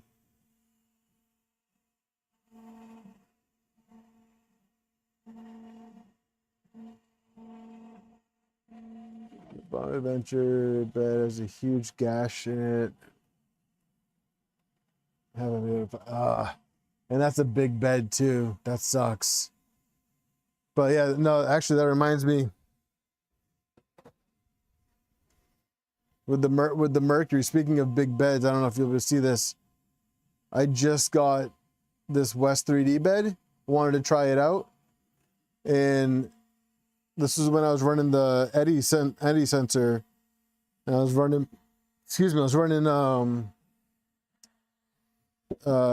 eddy NG on it, and it was just way too close, and I didn't catch it in time. We definitely have some under extrusion. That is probably my rotation distance. So I'll need to adjust that. I'll definitely need to adjust that. But I'm willing to bet rotation distance, pressure advance, and flow are all way off on this. Like way off. Let me see.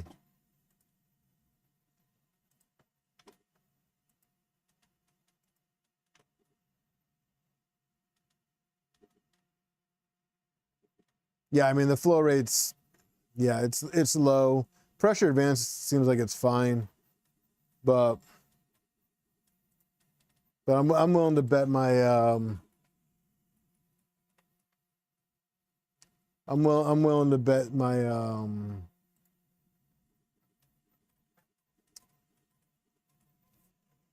rotation distance is way off.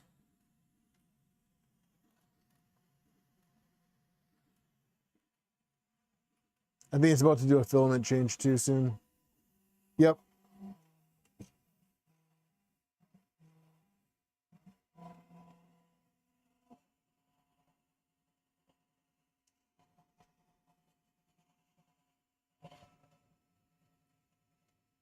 The other option I could do too is I could avoid the whole poop, brush, and kick and just do the purge tower. But then the problem is you end up with this giant purge tower for this teeny tiny print. So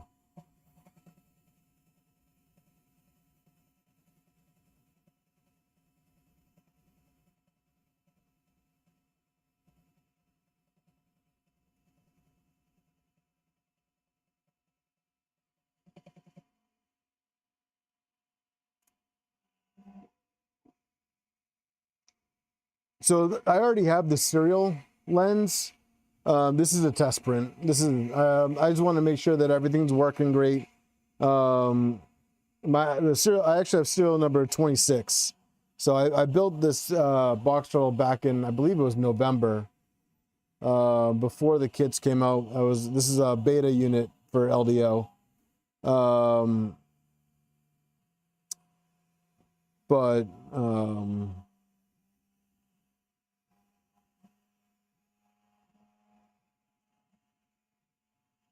But yeah, I'm running the serial print just because I don't think this one's gonna survive just because of this the priming tower. But we'll see.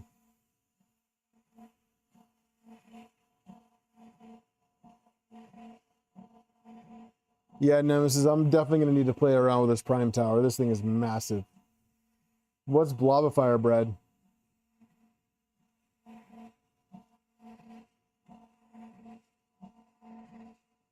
LTX, nobody makes a replacement bed for it?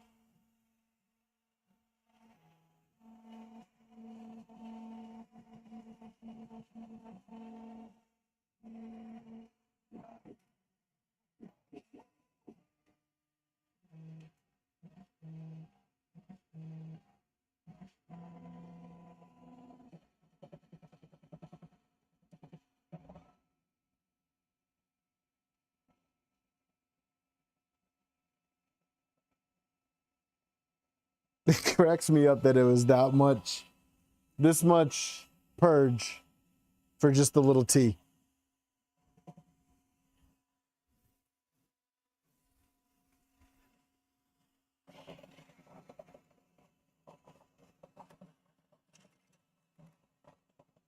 I'm feeling very hopeful. I'm hopeful, but I will not be disappointed if it fails.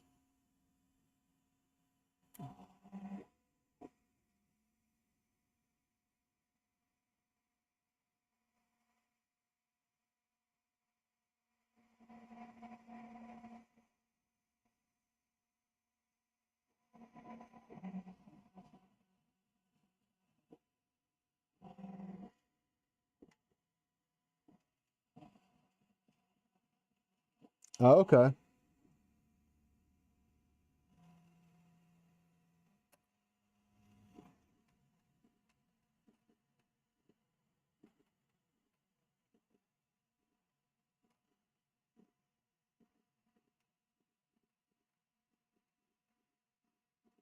I saw one that has a belt. It's like a little belt on a stepper motor. And you purge on the belt, and then the belt just rotates and drops it off the side. I thought that was pretty cool. But this is fine. This is simpler.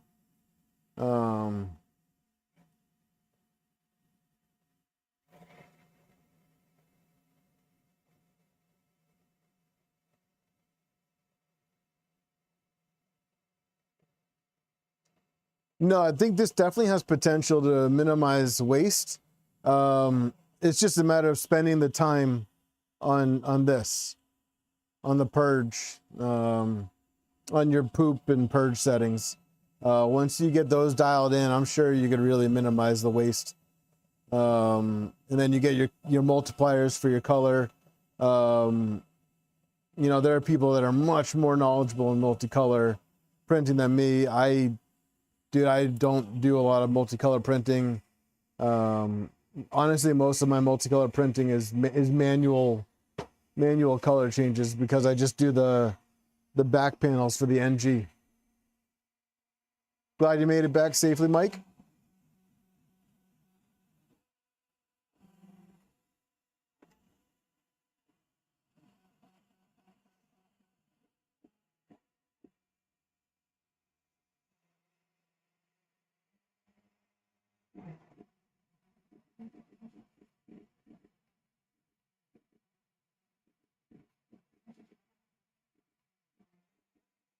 LTX, can you shoot me the link to it?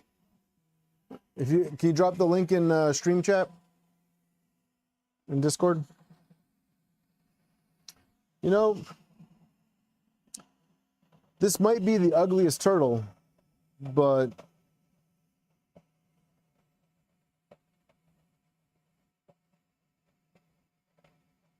there's potential.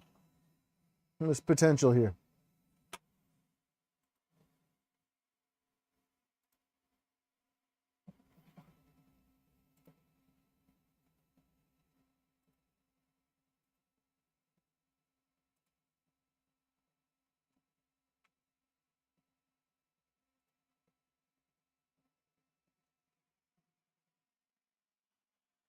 But I think the sauce burner was the answer to what I needed. I think it was the right call going with this tool head. And it looks great too. Nice and clean.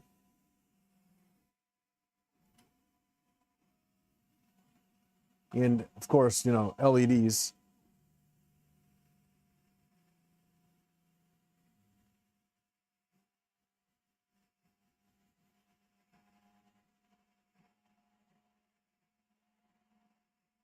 I do think I need to adjust the belts on this though.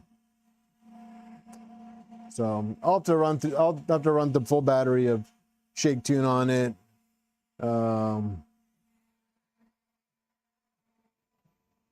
Thank you, LTX. Yeah, I'll have to run the full battery of Shake Tune, the belt tensioning, all that stuff on this.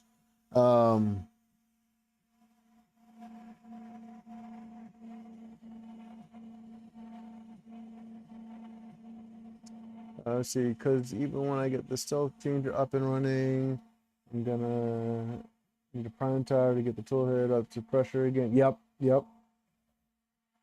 Just feed us some pizza and call it Picasso. That's right. Francisco box turtle have it. So the box turtle enclosure isn't technically a dryer. It's more of a maintainer. I don't know if you can see it in this view. I have chat blocking my camera angle. All I can see is this area right here. But there's provisions for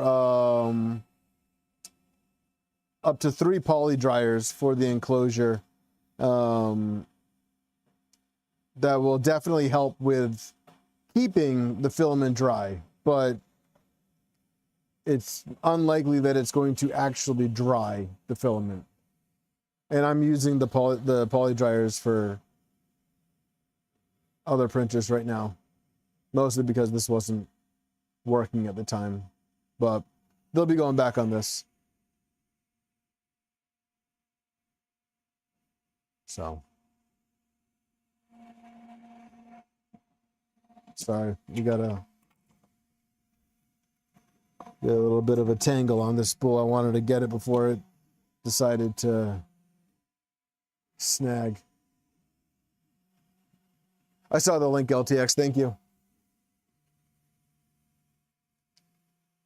Birdman, we're talking about the sauce burner. The advantage of this one, size. It's smaller. This is a small printer. It's more compact. It's got the HGX gears versus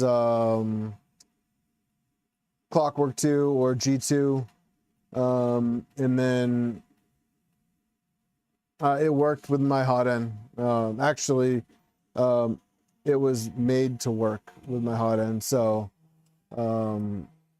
it just actually, I lucked out.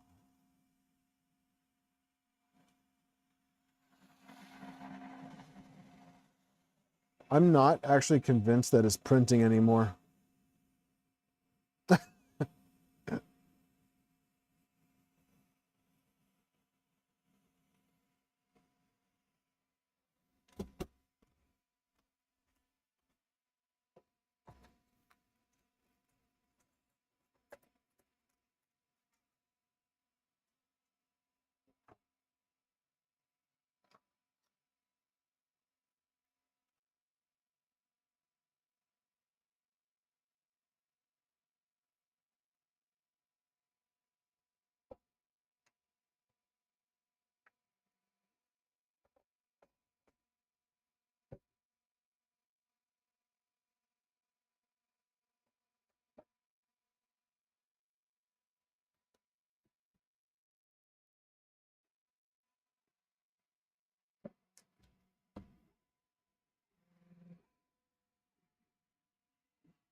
Oh, I can unpin.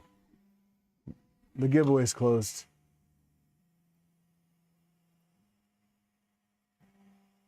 All right, Mike. You have a good night, man.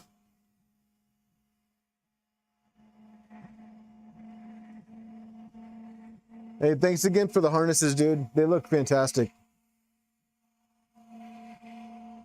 I'll talk to you tomorrow, dude.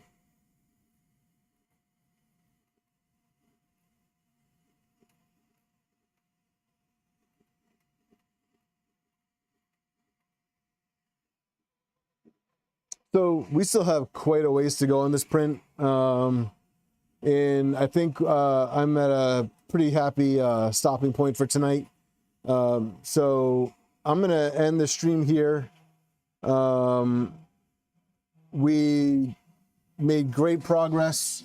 We got, not only do we get the printer working again, we got the box turtle back up and running. It's configured. It's cycling filament changes. Guys, we got a big W tonight. And I want to thank you guys very much for the gifted memberships, for the super chats, just for the chat, for being here, and making tonight another success.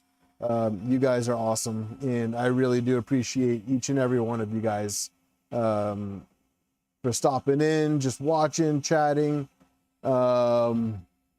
Yeah, I will take a picture of the end result, whether it succeeds, fails, completely grenades, you know, whatever. There'll be pictures in Discord. I'll post them in the morning. But yeah, thanks again, everybody. You guys are awesome. And Django, if you're still around, which you're probably not, yeah, we'll get talking about this maker chip. So, but yeah, you guys have a great night, and hopefully there's no fires, Nemesis. But Andrew, thank you. I really appreciate it.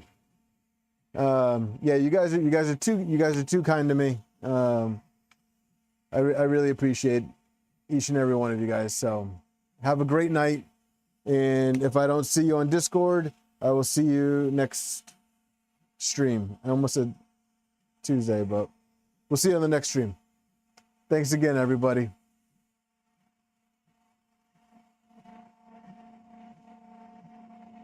Yeah, Birdman, it's cruising. So I got my fingers crossed. So, but have a good night, everybody. Get some sleep.